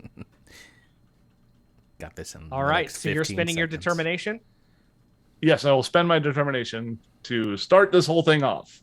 All right, so with that said, you can still roll. Your determination is going to be an automatic natural 1, which is going to be 2 successes, but you have a focus on warp power systems. Warp drive and power systems. Geez. That's going to be treated as 3 successes, which is going to make this already done. Step 1. I think I'm going to also roll, though. You'd already have max momentum, so I don't know that rolling is going to make a difference. Oh, so I can't try to get more. We're at max. We're already at the max. Yes. Okay, then I won't even roll. Yeah, you're just awesome, and you do it. So that's done, but the Romulans are now aware of what's going on, and they are not happy. Lieutenant Commander Volos, keep them off our back. I love that. I'm on it. Run in They've there. been spending all this time trying to get the warp core started. It's like, dang it, who's starting the warp core? That's not what we want. Now you guys can't move yet, because I get to move first in this round. No. All right, so my Romulan Ulan is here, and there's this funky looking person, and this person's not quite in the fight yet. The inclusive word, funky looking. Well, Very. They will have know. pointy ears. What a funky looking person. What a I'm not funny- particularly worried about what the Romulans think about me. Funky Cole Medina. So I am actually going to. So Subcommander Denal is going to pull out a weapon, and she sees this plucky, you're a lieutenant, whatever, some low-ranking Starfleet scum, and she's going to take a shot at our old Trill boy here. So she is going to roll those 2 dice because she sees what you are trying to do. Uh-oh. Don't you steal their thunder. Their engineering thunder. Oh, and that is 2 successes, which My is what I need. This is like classic Drew rolling, but it's all of a sudden really good. So I love this system, baby. Really good. All right, so she gets to roll 66. This is just a disruptor pistol, but it is still a vicious disruptor pistol. Welcome to the chat, Chimmy. They say you gotta recalibrate your EPS manifolds first. Classic blunder. Ooh, so this is a pretty middling roll, but it ain't going to do you much good because I've rolled a 1, a 6, which is a 1 plus my vicious 1. So that's 2. That's 3 right there, plus a 2. So that's 5. Eee. Ooh. So that's 5 stress on you there, and that is also an injury. Do you want to Ow. spend a couple to avoid the injury? I don't know if I want to like use the dive for cover thing this early. Okay. Well, then Well, you're it's unconscious. Then you're It's down. either that or you're useless. So Because Okay, what's the team think? Should I use it? You can only I mean, do it if we need you to help once. get the warp core on. Yeah, I think Yeah. we I should think expend it. do it. Okay. Sorry, everyone. I'm using 2 momentum. So you still have the Sorry. stress, but that shot hits like right next to your head. Yeah, like I've got my hands on the thing and I just go. Mm-hmm. Yeah, now first aid could remove that injury and you'd be back in the fight. Actually, No, you're still incapacitated. which doesn't first make aid much does not- sense. Well, yeah, it makes first total aid sense. removes the injury that they're still incapacitated. Yeah. Yeah. When you take a bullet to the chest and someone stops the bleeding, you still have a bullet in your chest. I know, So. it's just Go, not very fun thanks, if and then pick one- up your gun and stand up. I feel great now. Ha! Definitely better to avoid the injury in the first place if we're able to. I think so. It does bug me that so many things are like one shot to take somebody out. Yeah. But it also feels dangerous. I like it. They're lasers. That's what Star Trek is. If you get shot, you're going down. That's just Right, how yeah. it is. Yeah. That was But the cool also, thing. You didn't have stormtroopers who never hit you, so they were never a threat. So you this get is- shot. But this is where I want to point out, if you look at where Tyler's character is, that is the perfect opportunity to take some cover. So as you point out behind that wall there, I would be willing to consider that to cover. Now that's not going to do very much when it comes down to things. Tyler's in also- the middle behind this console. That would also be a great spot. Mhm. That would probably only be one cover because it's only half. One resistance is the. It's is a the knee-high stat. Oh, wall. Right. Yeah. Don't try to jump on top of it. And the other side of that is what was I gonna look up? I can't remember. The prone position that we haven't really talked about yet. Because dropping prone does give you some bonuses. Whose turn it be? Any one of ours. One of you guys. Anyone that's who not wants me. to go? So What? can I run up and launch myself off of this thing in the middle So at this point, and we're like on the same. clothesline both of them off At the this railing? point, we have moved and we're on the same level as them because we moved to this part of the ship. But he wants Okay. to do It just something reminded me of cool. like that old like Fensler film G.I.O. Joe thing. Let's launch over it. Yeah. I If it's would only say- knee high, like I I'm would say- nothing but muscle. I am going to encourage you to maybe engage more in a phaser battle to start. Fair enough. Then yeah. I can maybe move up here and use my type 2, which I think what's it? Control and security. Control and security. So and who are you attacking? I'm gonna go for who I assume is the leader, which is the one on the right. The sub-commander? Yes, the sub-commander. Okay. So again, control and security. So I need a 12. 2d20. Ooh, nice. Two Two successes. So roll that beautiful bean footage. So 7 d6s. what? Yeah. Range type 2. Yeah. Whoa. And here it comes. And you're just good with guns. Yeah. Oh, there's some damage on the board. So, 3 so 6. the 3 and 4 are meaningless. So what's the? Do you have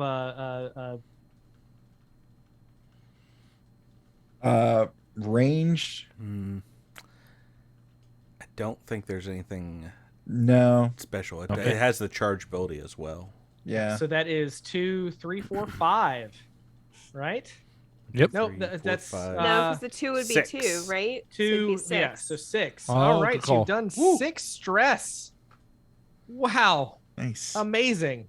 And you would think that would cause some sort of injury, but she seems to kind of slough it off. Oh no, it's the boss.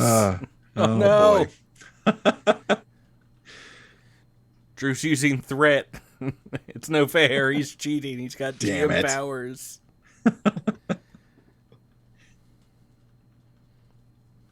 All right, modulate your phasers, everybody. All right, so it's now my turn. They're adapting to our phasers. Yeah. So this guy is going to take a shot at the one who has just attacked his sub commander here. He's going to try to shoot at our boy Folos.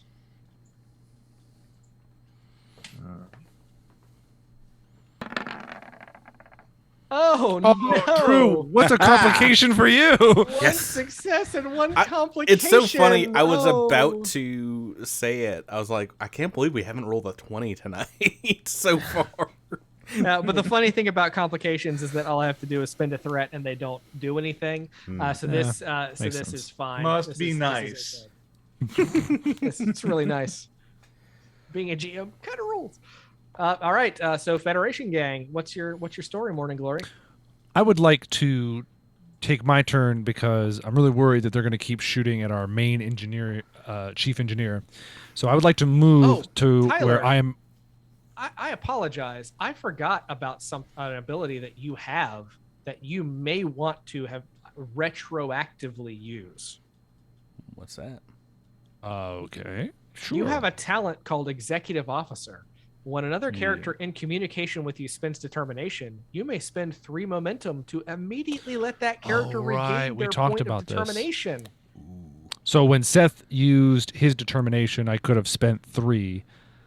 3 momentum And- to give him his determination back. I don't think we want to spend 3, do we? Yeah, because that would take us to 1 determination, and I think we're still Yeah. pretty early in this fight. I'm gonna leave it alone. Okay. Yeah, that's a lot. But I'm gonna step in front of Chief Engineer Hannerdell, and then I'm gonna use my command ability to give him an extra task. I'm gonna say, don't worry about the fight. I'll cover you, and I'll just act as like a little shield to make sure they're not gonna try to shoot him down as he's doing his important task. So Seth, you may take any task you wish. Can I move along the second part of what Yes. I'm doing here? So next up, you need to power up the engine core, and this is a daring plus engineering task with a difficulty of 2. Okay. How much momentum do we have left? 4. Or Do y'all mind if I use 1? Go for it. Okay, I'm gonna roll 3d20 here. Jinx, you owe me The, a Coke, Tyler. the only reason Patrick, is because we play the too only, many re- games together. Give me a Coke. the only reason I ask is because my daring is 9. My engineering is 4, so I'm looking for 13s or lower. So. Oh yeah. That makes sense. Yeah, so 3 Knock yourself out. dice, and you need how many successes? Oh, 2. He kills Nice. You it. got him. And But Bang, hold on, bang, hold on. boom. My focus is in power systems, Drew. Oh, you're Getting powering up the engine core. Your focus is also in warp core, so it would have taken either one. So that is 6 successes. You only needed 2. So that is 4 points of momentum, but I think you only needed 2 to get back up to, or 3 to get back up to the max. Yeah. Is there like a Yeah, so- double momentum? Like, is there like a pool above momentum? hyper moments. No, Doing actually, Seth, great. for every point we go above our max momentum, Drew gets threat. So you Dang it! really did a number on God, us. I'm sorry, everyone. Is that true? I didn't even look that up. No, it's not. Oh my gosh, that would That suck. would be really broken. You would be swimming in threat. Yeah, every I held the encounter would just be a turntables. life or death situation. All right, so it's my turn again, and I am going to, I'm going to move this guy into the area. My mouse has disappeared,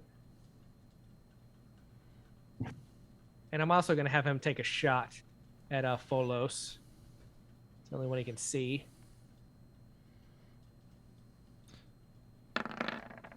Oh, that's a 10 and a 19. That's not gonna do it. Not gonna do it. Finally, a miss from. I could be spending all this threat to just put a hurting on you guys, but I'm gonna wait Please a little don't. bit on that. Yeah. I have Our I have turn? to protect the healer. Yeah, Rebecca, do you want to go? Yeah, I was gonna see if I could guard them while they're working on the computer. So tell us about the guard. Do you have a guard ability? So I have defensive tactics as a focus, so I'm hoping that will help here. I don't know if it will or not, but guard is just one of the combat tasks. Difficulty 1 to guard an ally. Increase the difficulty of attacks you or the ally, I guess, against you or the ally character by 1. Yep. So combat task guard, difficulty 0, 1 to guard an ally. Yeah, that is something that we could be definitely using, because that's going to make Yeah, it much so I'm easier going to for these move guys to hit you. over so that I'm like sort of standing I was looking in at front that. of Seth. The last combat. And- That's a good ability. Yeah, so it'll be harder to hit him and interrupt what he's doing. I think that's what that means. And I don't know if Thanks, my Rebecca. defensive tactics factor into this at all. Probably not. I don't know what I roll either. Well, it's that's a good. It's That's a good difficulty 1, question. but I don't know what the roll is. Let me see if I've got it in my in the rule book here. Probably daring, right? One things.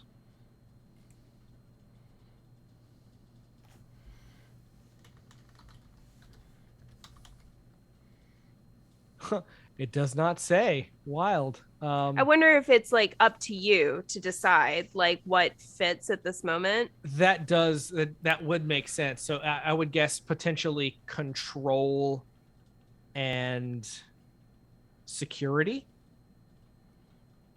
or daring and security. Daring and security. Daring seems like it would fit to me. Daring doesn't seem particularly Vulcan, but you do Well, have a really It's high difficulty level. 0, so do we have to roll it? It's 1 to guard an ally. So I have to Oh. roll something. So you want to say daring and security then? Yeah, I think daring and security. Okay, that Or would be a fitness- 13 It for could me. also be fitness and security, but daring and security, I'll let you go. I mean, daring would be better for me. So, all right, let's do daring and security for 13. So 2d20, right? Mhm. Ooh, that Oh, was we only need Great. one. So that 19 is not a success, but the 6 would be double because of my defensive tactics focus, right? Gotta give That it would to be you. 2 Gotta successes. give it to you. 2 successes. Not that it's going to do you any good because you're already at max momentum. Oh, right. True. Who are you guarding?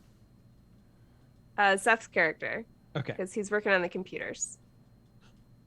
He's not the only one that can work on the computers. There's other stuff that's got to get done, and there's a lot of Romulans out here trying to get this Oh, I done. didn't know that. Okay.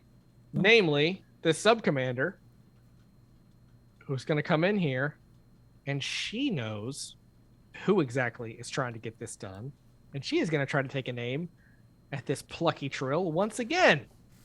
Rude.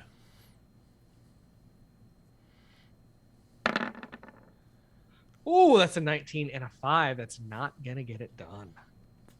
Is this difficulty 2 with ranged attack right now? Yes. Okay. Because it's always difficulty 2 with range I attack. think it's We're not in 3 long because of We're- the guard, right? We're not in long range right now. We would have been if we were over here, but Okay. and they came up to meet you. So Okay. Yeah, but with the guard, it would be. yes, you're right. It would be Additional difficulty 3 to hit him anyway. So What other tasks need to be done here? Is there something that So the- Jane can do? the next task is to prime the matter antimatter injectors. And because these engines are experimental and unfamiliar, this is a daring plus science task with a difficulty of 3. All right, I'm going for it. Does Spend some momentum. this include subspace physics or quantum mechanics? I would assume that subspace physics could work for this. Okay, then I have a focus. I will. What is the difficulty we're striving for? 3. Ooh. I mean, I can definitely burn a single momentum to get another dice. Okay, so You'd have to burn 3 to get 2 more, right? Yeah, I don't think I want to do that. All right, I'll roll 3. I'm looking for a 14. Actually, top of my class apparently in science because I have a 4 in it. Nice. All right, so 3d20. 3 successes. Hey, you got it done. Getting that momentum, single momentum back. All I really should right. stop marking it off until after the roll. I did it. I did it. Yeah. All right, so this Romulan's going to come in next to his sub-commander and take a shot at this person that appeared to be guarding. So it's going to take a shot at our doctor friend. No, we have no one to patch you up if you go down.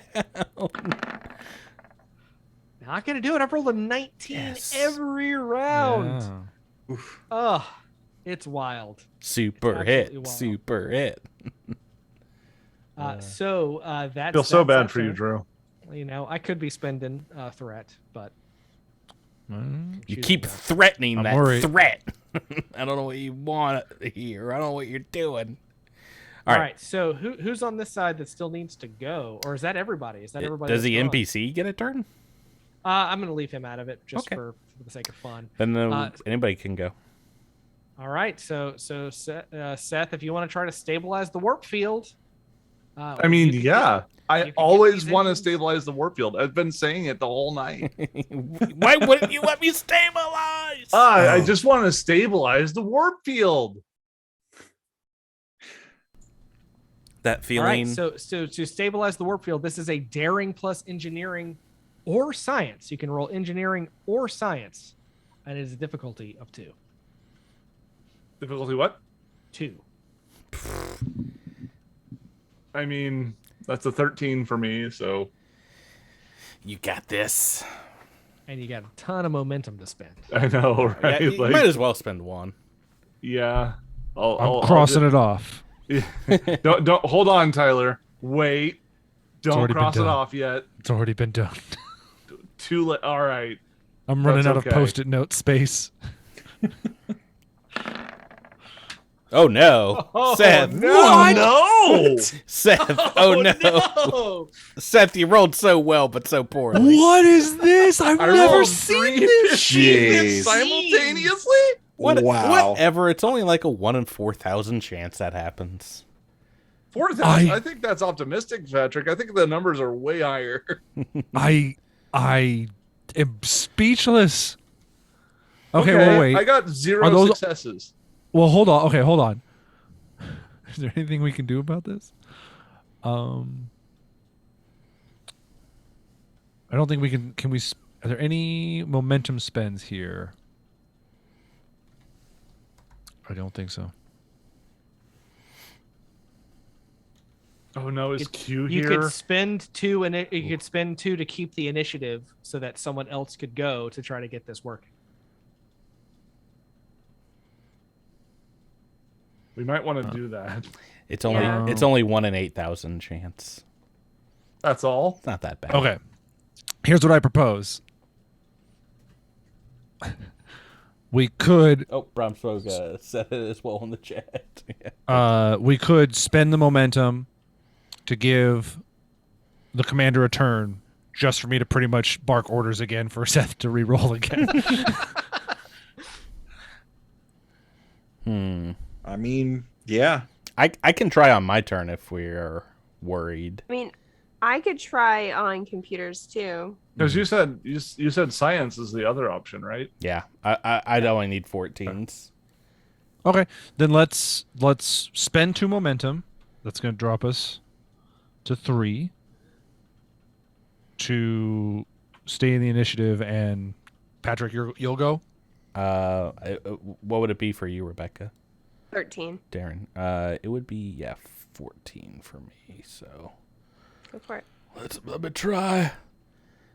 Science plus daring. Sorry, there's a cat. And there's a cat on board. Would I? What am I trying to do here, Drew? It is you are stabilizing the warp field, so this is either daring plus engineering or daring plus science with a difficulty of 2. I don't know if that would be any of my focuses. Propulsion systems, subspace physics, quantum mechanics. Is the warp field quantum mechanics? I believe so. Okay, well, I will then spend a momentum point and roll thrice. Down to 2 momentum, gang. Thricely. 2 successes, so 4 in total. All right, so add a couple of momentum because you only needed 2. All of a sudden, the subspace interference is removed. Oh. Communications are back online. Tricorders now work, and transporters work. Commander, I think we have a way out of here. You suddenly hear that warp core coming back online. Hit me with that warp core, Daddy. I set all this. I'll set all these sound effects up, and I barely used them tonight. So you've had enough going on, but yeah. But the battle is not over because right now it is the Romulans' turn, and this sub-commander is not happy. Well, she's a little happy because she thinks if she can take you guys out, then she'll get access to whatever Starfleet was working on, and she's going to do it by aiming right at this Starfleet fool who got it back online. Me? No. Couldn't be. Here you go, Zhang. Definitely wouldn't be me. Oh, and wouldn't you know it? That's a success. Oh, no. So let's see what we got here. This is going to be 66.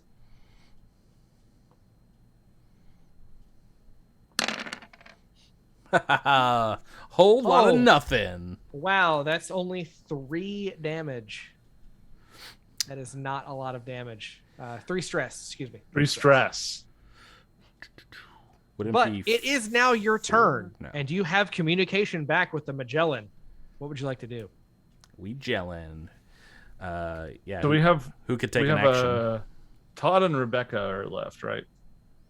Yeah, I'll call him. Commander Linares. So I'm gonna rush him and slap my comm badge on her and tell her to transport my signal to the brig. To the brig. So here's what I'll say. Away team, Linares, are you there? We lost. We just suddenly got contact back. What? Tell us what's going on down there. In a bit of a fight, we have Romulans down here.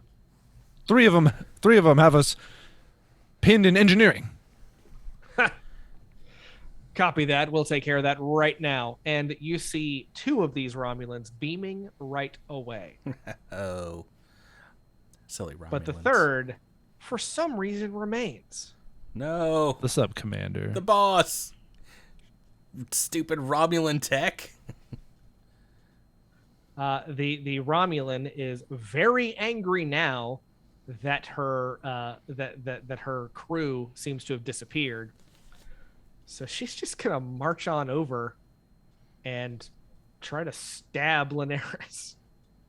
Look out, everyone! It's Tasha Yar's daughter.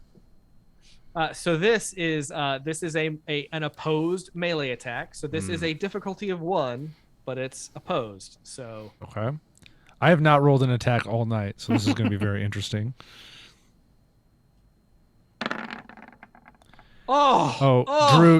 Drew, heartbreaking. I'm gonna spend a threat and roll another one. 19 and 18. Yeah. Look at me! Bask in my glorious bad rolls. Here comes Tyler with the ones. I know. I haven't attacked this entire game, but you know why? Because I'm the best, and the best brings out the big guns when needed. The prophets are with you, and your pot is strong. Oh, my pot is strong. Your pawpaw real strong. He can beat up your pawpaw. All right, y'all's turn. John Cena. I mean Folos. Yeah. With my Ushantor. Have I? No, you Well, you it reset. and You Commander guarded and Linares. Yeah, everybody's reset since then. That's right. You Yeah. did go. I'm done. Okay. But yeah, go for it, head of security. Okay, Ushantor, coming at her. All right, I'll take my threat. See, what is it? Fitness and security or control and security? It's a daring insecurity. Daring and security. Okay. Jimmy so, in chat says that Starfleet banned your hands in the Kittimer Accords. that's right. I'm not sure if that was in reference to Tyler. Or, I think it was in reference to Todd, Tyler. but I don't they're know both if Tyler good. gets it. I don't at all. Oh, So Tyler. it's a combined of 16. Tyler just watched 500 episodes Oh, of Star no! Trek. No! Ooh, natural Oh 20. no! But No, I have you don't roll focus the and opposite blades. of Tyler. Does You that rolled the help? same as Tyler. So you still get a complication. So we're Okay. gonna see what happens here when I roll my counter. Oh, Dro's All rolling right. rocks. Oh, 18, I'm 16. not, though. I'm Can't not. do it.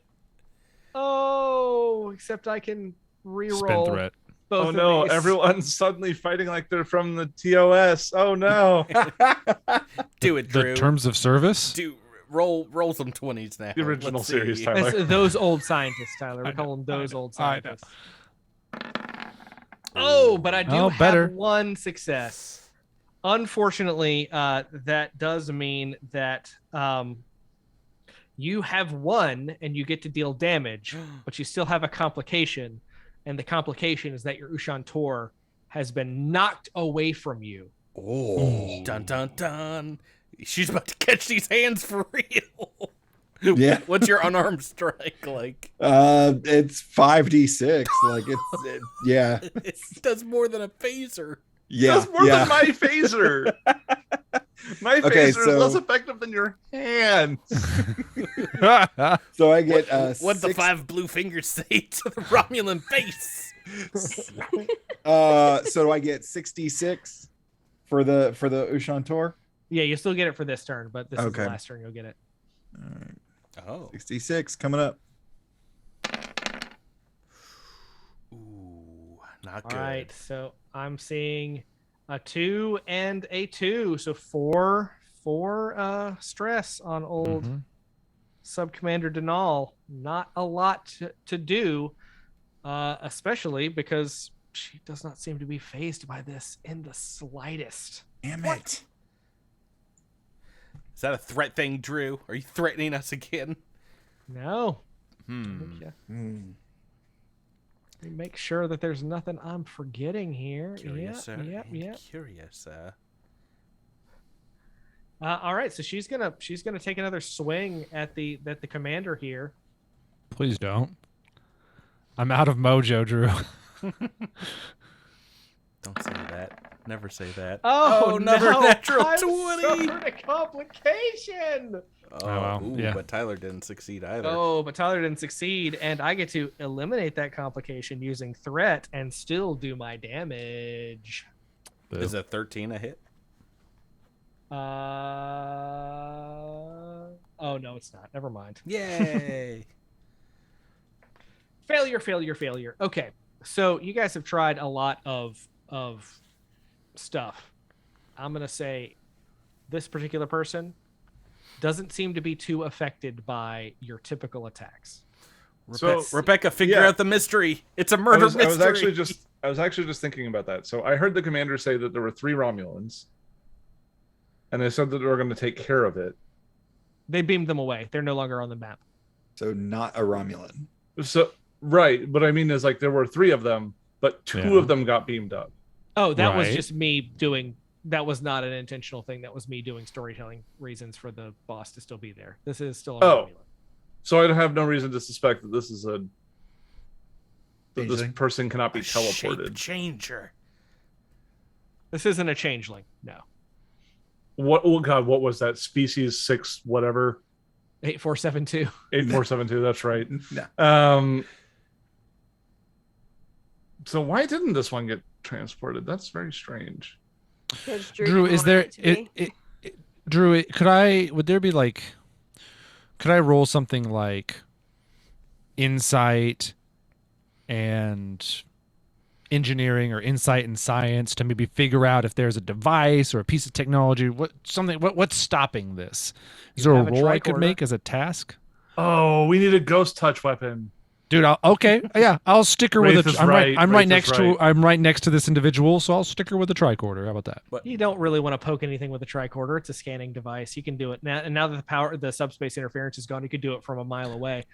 I forgot to tell you, I duct taped a knife to my tricorder, so I'm not joking. I want to stick her with the tricorder. Knife quarter. No, I'll scan her. I'll scan her. What I would recommend doing with your momentum is maybe attempting to do more damage. Well, we know phasers and blades don't work, so Defense.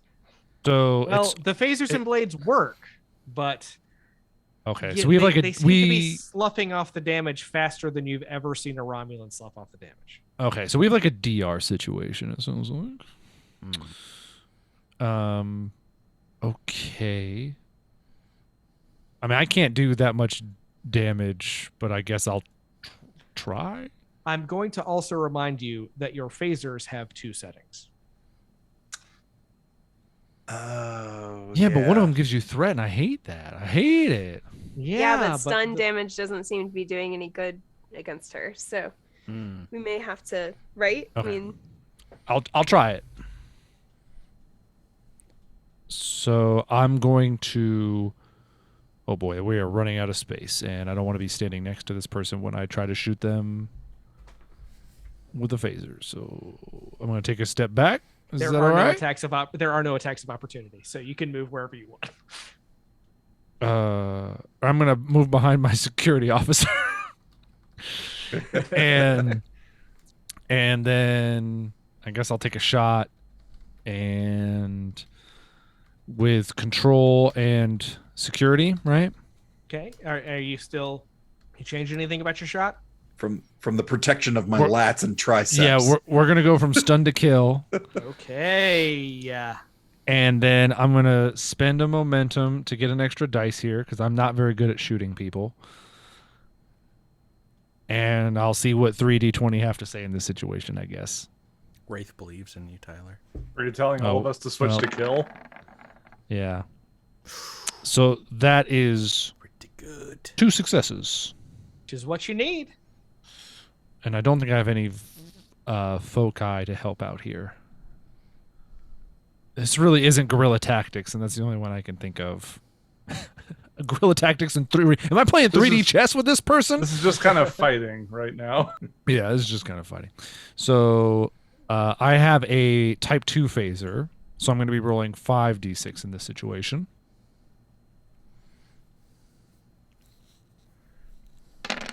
And Oof. 2 damage. roll 2 5s, so womp womp womp womp. Boom. Wow, wow, wow. Oh, don't you know it? She is going to just. She's just gonna hit Folos because he's right in front of her. Why not? And she hates Andorians because she's Fair enough. Fair. Romulans hate everybody, but she hates Andorians specifically. There's been more than a couple occasions where I wanted to punch John Cena. Oh, that's a good roll. Right, and that is going to be a success. But you get to roll against me, and if you beat my successes, my number of successes, meaning spending a little momentum to try to get a success, or using a focus to try to get a success, you can do that. Me? Yes. Yeah. Oh, sorry. I was just Melee- was really into what was happening. Sorry. So what? So you roll another your own daring opposed plus check. security opposed check. And Okay. if you get more successes than I do, then you win, and you Okay. get no damage dealt. Daring But if plus. you don't, you get smacked. Do we have a momentum that Yep. everybody's okay Yep. with me using? Okay. 100% here. 3d20s. Here we go. Oh, yes, good roll. Hey, Natural take a one. 1. Oh, Yeah, I don't baby. like that. I don't like that. So that would be. So that's what, 3 successes, or 3. Yep. that is Three. 3 successes? Yes. Okay. So you beat my 2 successes, so you win. And Yeah, I do. does And do we get get a momentum back, right? Yeah, I think so. Because I Okay, think you need I'll to mark it. match the number of successes. So Yep. Nice. Okay. So that makes it either Seth or Rebecca's turn. I'll go. Can I shoot my gun? Mhm. yes, but if you're standing right next to me, it's going to increase the difficulty by 1. I know. I was gonna back up. All right. Pew pew.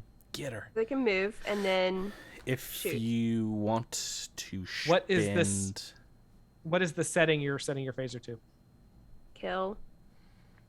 It's only logical that if she's taking no damage from stun, there are only 2 settings on this gun. So, This one goes up to 11. and I have a phaser type 1, but I do 5d6 damage. So, I should want I to use remind everybody momentum to that get another d20? I do also want to remind everybody that a lot of y'all have determination left. True. That if you can have a value that you can make matter in the situation, you could likely automatically succeed at these checks and then spend momentum on damage dice. Rebecca, Okay, you how have... about you have hesitation is as bad as inaction. I think she's just gonna set her phaser to kill, and Well, the other value is to seek out new life, ... and kill it. Is the end of that sentence, right? Honestly, the hesitation, the hesitation is as bad as inaction. I think works for this. If you Oh, would like I to was spend joking. your- Yes. If you would like to spend your and determination. also the needs of the many outweigh the needs of the few. I don't think that applies All right. right here. So, so what does that mean? Do I get an extra d20 then? So that means that you're going to roll 3d20, but Mhm. one of them is an automatic success. So you're not So actually why going to roll roll the 3? third one. You're going to roll 2, and you're going to get a third that is an automatic success, Okay. which I'm glad you did because you're still doing damage. Wow. All right. So 'Cause- 5d6. And we can add some damage with With momentum. Momentum. Do you do that? Can you do that before or after? That's Your a good roll. question. Bonus damage 1, repeatable. A character can increase the damage inflicted by a successful attack. Each momentum spent adds 1 damage. Okay, so you can roll it first, maybe. What, 5d6? Oh, there's some. That's 5 right there. Cool. And then do we want to spend all 3? Yeah, Burninator. Okay. So what do How I many do? is that? Let's see. 8. 2, 4, 8. Oh, Oh, it just All doubles the damage? We had just added No, 3. You had 5. Oh wait. Rebecca spent determination. Yeah. That's an automatic 1, so that's 2 successes on its own. Right. That's just why like she she's got the doing hit the off. damage. Oh, okay. Yeah. Sorry, yeah. I was just like, it was just somebody from chat was trying to remind us. Yep. Yeah. And we needed right, it so- to. 8 damage is a good bit, and you see Commander Denal take a little stumble back, but she's not down yet. She's still going to go No. after Folos with another unarmed attack, another just wail on him. Want some? How Get is- We need some. we need a Folos mighty Drew alive? roll. We need a mighty Drew roll. Oh, unbelievable! I only have 1 success. Oh, you got this, Todd. You got So, daring and security again. this. Yeah. Daring and security. Okay. You got it. I actually still have determination. Ooh. Can I use that? Do you have I would one? not use determination here. I would. I Okay. wouldn't use it for determination. defending. I would use it for attacking, probably. Oh, okay. Yeah. Gotcha. You can do this. They only got 1 success. You can match it. All right. So 2d20. Mm-hmm. Okay. Oh, you killed it. Oh, you double killed it. fives.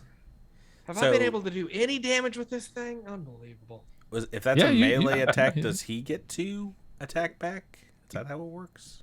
I think it's just the defense. Okay. I don't honestly don't know if that counts for momentum. Okay. So I think I'm the only person left on the turn order, right? You can go. Yeah. I don't think. Okay. Okay. So are they fighting next to a bunch of computer terminals? Looks like it. Is there some way I can make one just like, shock a person? I don't know the answer to that question, and knowing that stun damage has not done a ton to the sub-commander, I would imagine that just some sparks coming off of it. That's a good point. You would have to make that thing fully explode, and I think Okay. that would mean you would have to get I- up there and. I get it off. definitely don't want to do that. So I noticed that the phaser type 1 has a charge attribute. It does. Can I use my minor action to charge? You can. So the What does minor that action do for me? So the minor action to charge allows you. Hang on, I had this pulled up somewhere. Charge. Oh yeah. Can I just do a warp reach real quick? Scuttle the ship. Yeah, just scuttle. That's going to take command codes that you don't have. I definitely, as a lieutenant, I don't think you have the junior class skills lieutenant. or the steady hands to need to pull off an operation like that. Charge allows you to increase the area intensity, gain piercing 2 or vicious 1. So a lot of stuff. It's a very versatile weapon. And what piercing does is allows you to ignore resistance, which might I wonder be if that'll help something here. you want to do. Yeah. Do it. I think I'm going to actually do that with the stun setting. Okay. I'm going to suggest not doing that. I'm going to do that with the phase setting. That's not a setting. I thought that Rebecca said it was. Stun or kill. I'll do it with the kill setting then. That's fine.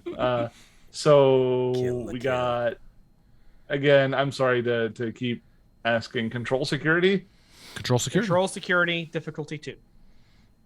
I need some help with this one because that's an 11 for me, folks. You're on your own. Yeah, we don't got. Oh, any there's more. no momentum left. There's No no momentum. momentum. No momentum? We blew through Seth, it all. Seth, we need you to roll some ones here, buddy. Yeah, you Oh. got this. Blast them out the sky. Roll like Oz. Roll like Oz. Roll like you've always got rolled before. Yes. Oh, one success. Nah. Oh. Yikes. That's unfortunate. Not satisfied with how her fists have been doing, she is going to switch to the blade and try to stab Folos. Oh boy. Super angry. If I'm ever in a 1v5 situation and I'm doing this well, Oh, Drew rolling multiple 18s, 19s, and 20s with her. Taking threat, pity Drew, right? on Rolls us. in a different game. Yeah, exactly.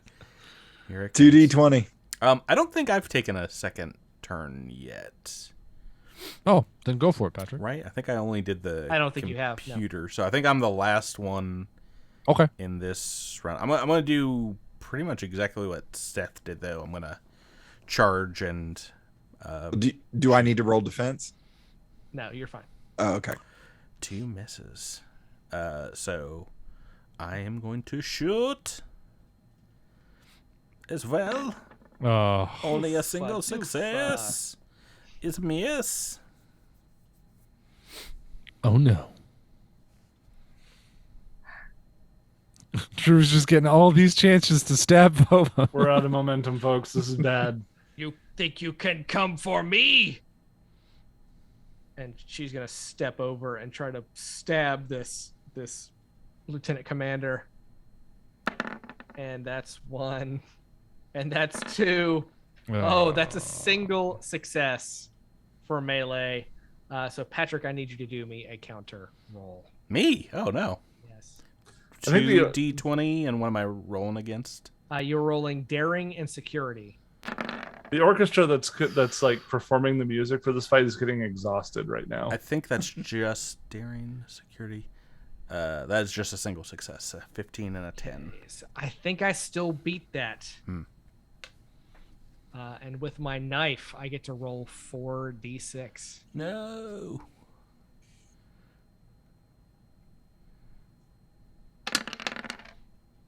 Oh, Ooh. ouch. Ooh. 3 damage.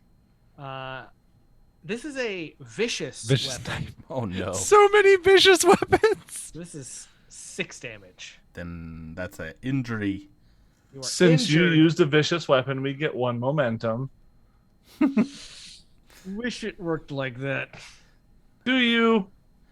No. I'm downed. All right. I would like to go so that I can use my rally ability and try to get us momentum back. Is that all right? Yes. Okay. I'm going to use a minor action just to move a little bit away. And, right, because I don't know. Wow, is there a better minor action I could really... I don't really think there is a better minor action here. And so for rally, I roll presence plus command with a difficulty of 0. And so pretty much whatever I get will generate some momentum. What do you do to rally your team? Yeah. I say something very inspiring. Role play, role play, role play. Plus, I'm going to use my focus of diplomacy here or composure. I could say either one of those may apply. And I'm going to go ahead and use my determination as well. No. Okay. So what is your factor for using your determination?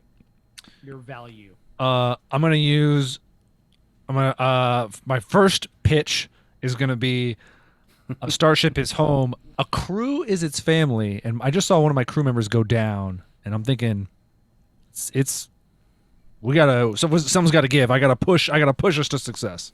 I agree with that. I think that works. Okay. So that's an automatic 1 for 2 successes, and I'm going to roll the 2d20 here.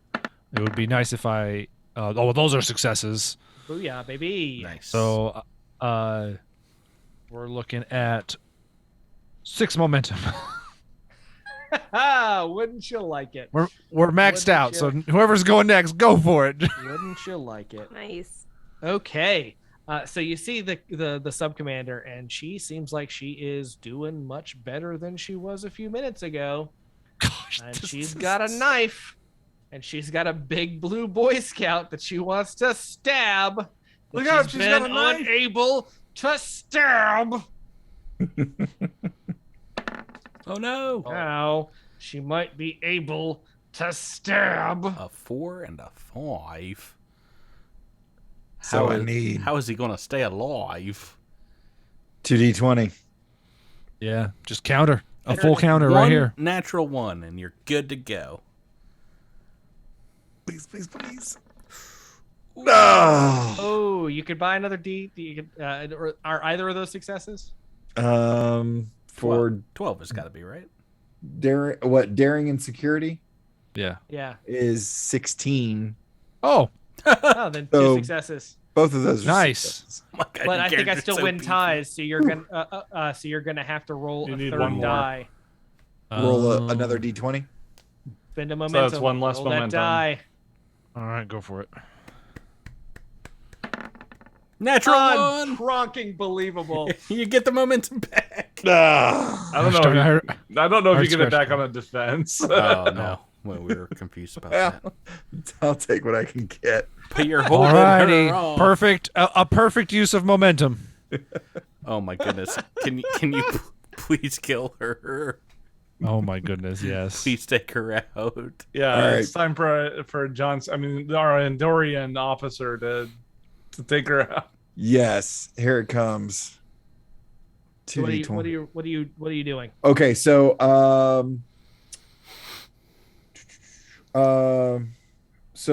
can I do bold? Whenever you attempt a task with security and buy one or more d20 by adding to threat, you may re-roll a single die in your pool. Sounds good. Is that okay? And I've got fearless and blades as my focuses. 2 different focuses there. I can only count one though, right? Well, remember you don't have your blade right now. Mhm. Your blade Oh, that's flew right. I across don't the have room. my blade. Okay, so You do have your pretty nasty phaser though. yeah, I'll go phaser then. I have fearless and hand phasers as focuses. So that the hand phaser's focus is going to be great, but you are in melee range. That increases. It's already a difficulty 2. While you're standing right here, it's a difficulty 3. So would it be better to go unarmed strike? I mean, Or back up and shoot. Yeah. Probably back So- up and shit. Yeah, I mean, can I Shit. move behind? If I move behind some cover, Works. since she's hell bent on stabbing me, is that okay? Is that Works. like half cover? You know, Totally works. Totally okay, works. cool. So I'll move back there, and I'll go 2d20. Do you want to You buy wanna a third? spend a momentum to get a third? Oh yeah. Yeah. Or with bold, do you get another one anyway? Is No, that what you bold read? is Reroll. if he bought one with threat, he would get to re-roll one. Reroll, yeah. Okay. But this would be buying one with momentum. Okay. So 3d20. Yep. All right. Come on. All right. Here Come we on. go. Talk to me, Goose. I want to get off of this danger zone. That's good. 3 successes. Yes. Daring and security is a 16 for me. It's so yeah. control and security. Control and security. Oh, that's a That's 12. a different situation. So 2. That's still too. Re-roll the actually, re-roll the 14. Actually, this is 4 successes Oh, right, because right, right. of Oh, hand yeah, phasers. yeah. Okay. So 4 Oh man, yeah, it's successes. really easy for you to shoot people. Yeah. So 7d6s. Oh my goodness. Let's see it. Maybe spend some momentum on damage here. Oh, that beautiful bean If we footage. get some And I would good ones. recommend Yeah, spending definitely. all of that momentum on damage. That would be Yeah, a great just idea. burn it all. Yeah. Yeah. Okay. We got a shot. Okay. We got okay. a shot. That's on 4. her. That's 4 momentum. So is that 4 more d6s? No, just No. 4 That's just 1 damage per momentum spent. So you Oh still my roll your gosh. 7d6. Yeah, we need Okay. we need to put an injury on her. I think it's Okay. a high threshold. All right, 7 d6s. Here we go. Yeah. If she survives this, we all give up. All right, so that 3, is 4, 5. 1, 2, 3, 5, 7. +4. 11. Get a Slurpee. You see Subcommander Denal fall to the ground. Yay! Oh, did I need to clarify Wait. that my phaser was set to kill? I just kind of assumed that. It Okay. All right. Yeah. Yay! Yay. was. But Take better, follow safe. That's all. emerging from her mouth, No. a small creature. Ah. Of course. I'm really sorry. Can we speed this along because it's almost 1 a.m. Yeah, beam that thing We're into almost space done. quickly. This is, I promise, this is like the last thing. Some of you may recognize this as a neural parasite that Yes. infected Starfleet Command several years ago. Stopped Are we in I- conspiracy part 2? Bum, bum, stopped bum. by Captain Picard and the crew of the Enterprise. It is up to you. Do you choose to capture it or do you choose to destroy it? I mean, just destroy. That's not my it. call. I am unconscious. I think we definitely should destroy it. Yeah. It would be Yeah. illogical to let such a thing run free when it could do so much harm. Yeah. Right? On this ship or any ship. So Yes. yeah. Can we all take aim? For what with- for what it's worth, I vote to study it. No.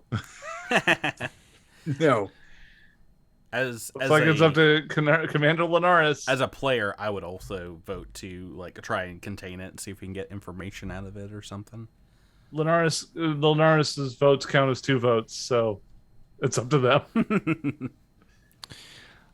Let me check. Well, I mean, what's nice is the player character sheets have values listed. Ship is One of- ship is home and your crew or family. I love the one idea of- that there's like a Vulcan medical officer who's just like, just kill it. Kill Yeah. it. I'm Needs of actually the going to many say. out- I'm Outweigh citing those a of the few. value of the needs of the many outweigh the needs of the few. I think in this case, it could do so much harm that Yeah, it would be eat it, Seth. unethical to It's let it go logical. I have a value of fortune favors the bold. I take aim and fire. I think you guys have been outvoted. The neural parasite has been destroyed. And with that, we are beaming back to the ship to talk Oh. about We can save some. We can save some This is slides for the excellent. microscope Oh, from its gross. remains. Nice. So now that you have returned to the ship, you have saved the Alcubierre and you have saved Lieutenant LaSalle, but you have uncovered a much larger conspiracy. As as I show you some of the effects of the last time these neural parasites were known. Ooh, I'm They having infected nightmares tonight. That's for sure. They infected Starfleet Command and unfortunately resulted in the deaths of multiple Starfleet admirals who had been taken control of because they were not able to remove the parasites without killing the host. You have used your tractor beam to tow the Alcubierre to Starbase 117, where they were very eager to debrief Lieutenant or Ensign LaSalle. Excuse me, not Lieutenant LaSalle, Ensign LaSalle. And you have a brief bit of downtime before Starfleet Command sends you on another mission to investigate the Klingon armored space station Kortar, which Starfleet Command believes is related to these neural parasites. Sweet. And that is the end of our very first Star Trek Adventures campaign. Bump, bump, bump. Shroop, shroop. Gang, that was a long one. I'm sorry that took us to almost 1 a.m., but I had an absolute blast doing this. Thank you guys for doing this with me. I love Star Trek. Thank you, Drew. You did a great job. You need to put away that Type 2 phaser you got popping out of your britches right now, Drew. It's disgusting. Oh, jeez. Disgusting. You got a big boy. Banned on Twitch. You got a big boy showing. Oh, jeez. Rebecca has a Type 2 phaser on her desk that she hasn't even picked up. Oh, yeah.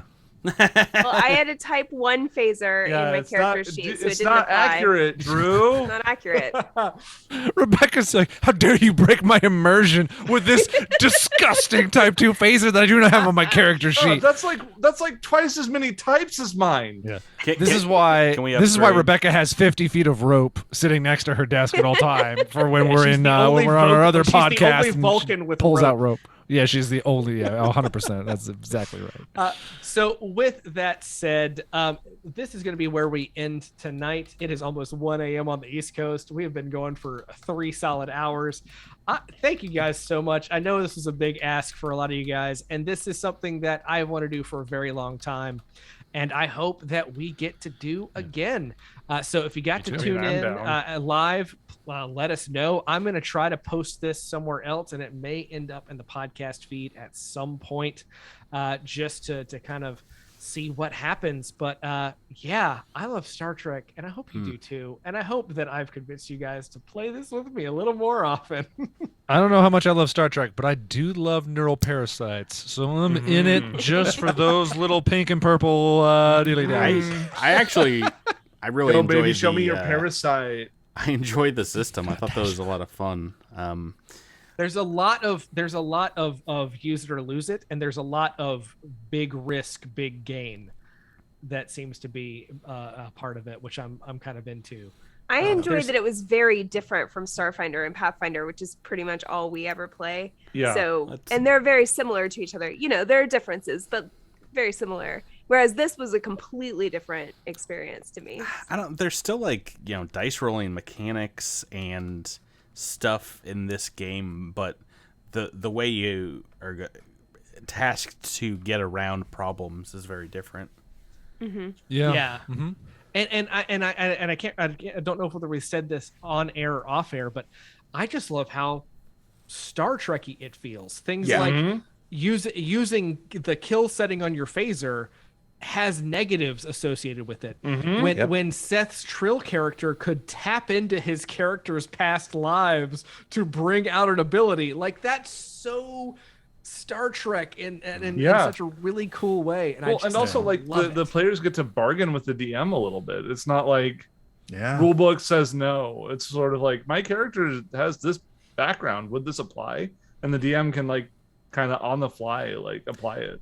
Right. And we were all using pre-gens. I imagine if you made your own character, that feeling of oh man, this thing I picked, yes, that's awesome. Mm-hmm. That was kind of my thing, was because the Andorians haven't really been used until Enterprise, but I was just like, let's make this guy kind of big, dumb, and just run straight ahead into battle with. It was fun and it worked. Flashing a knife around.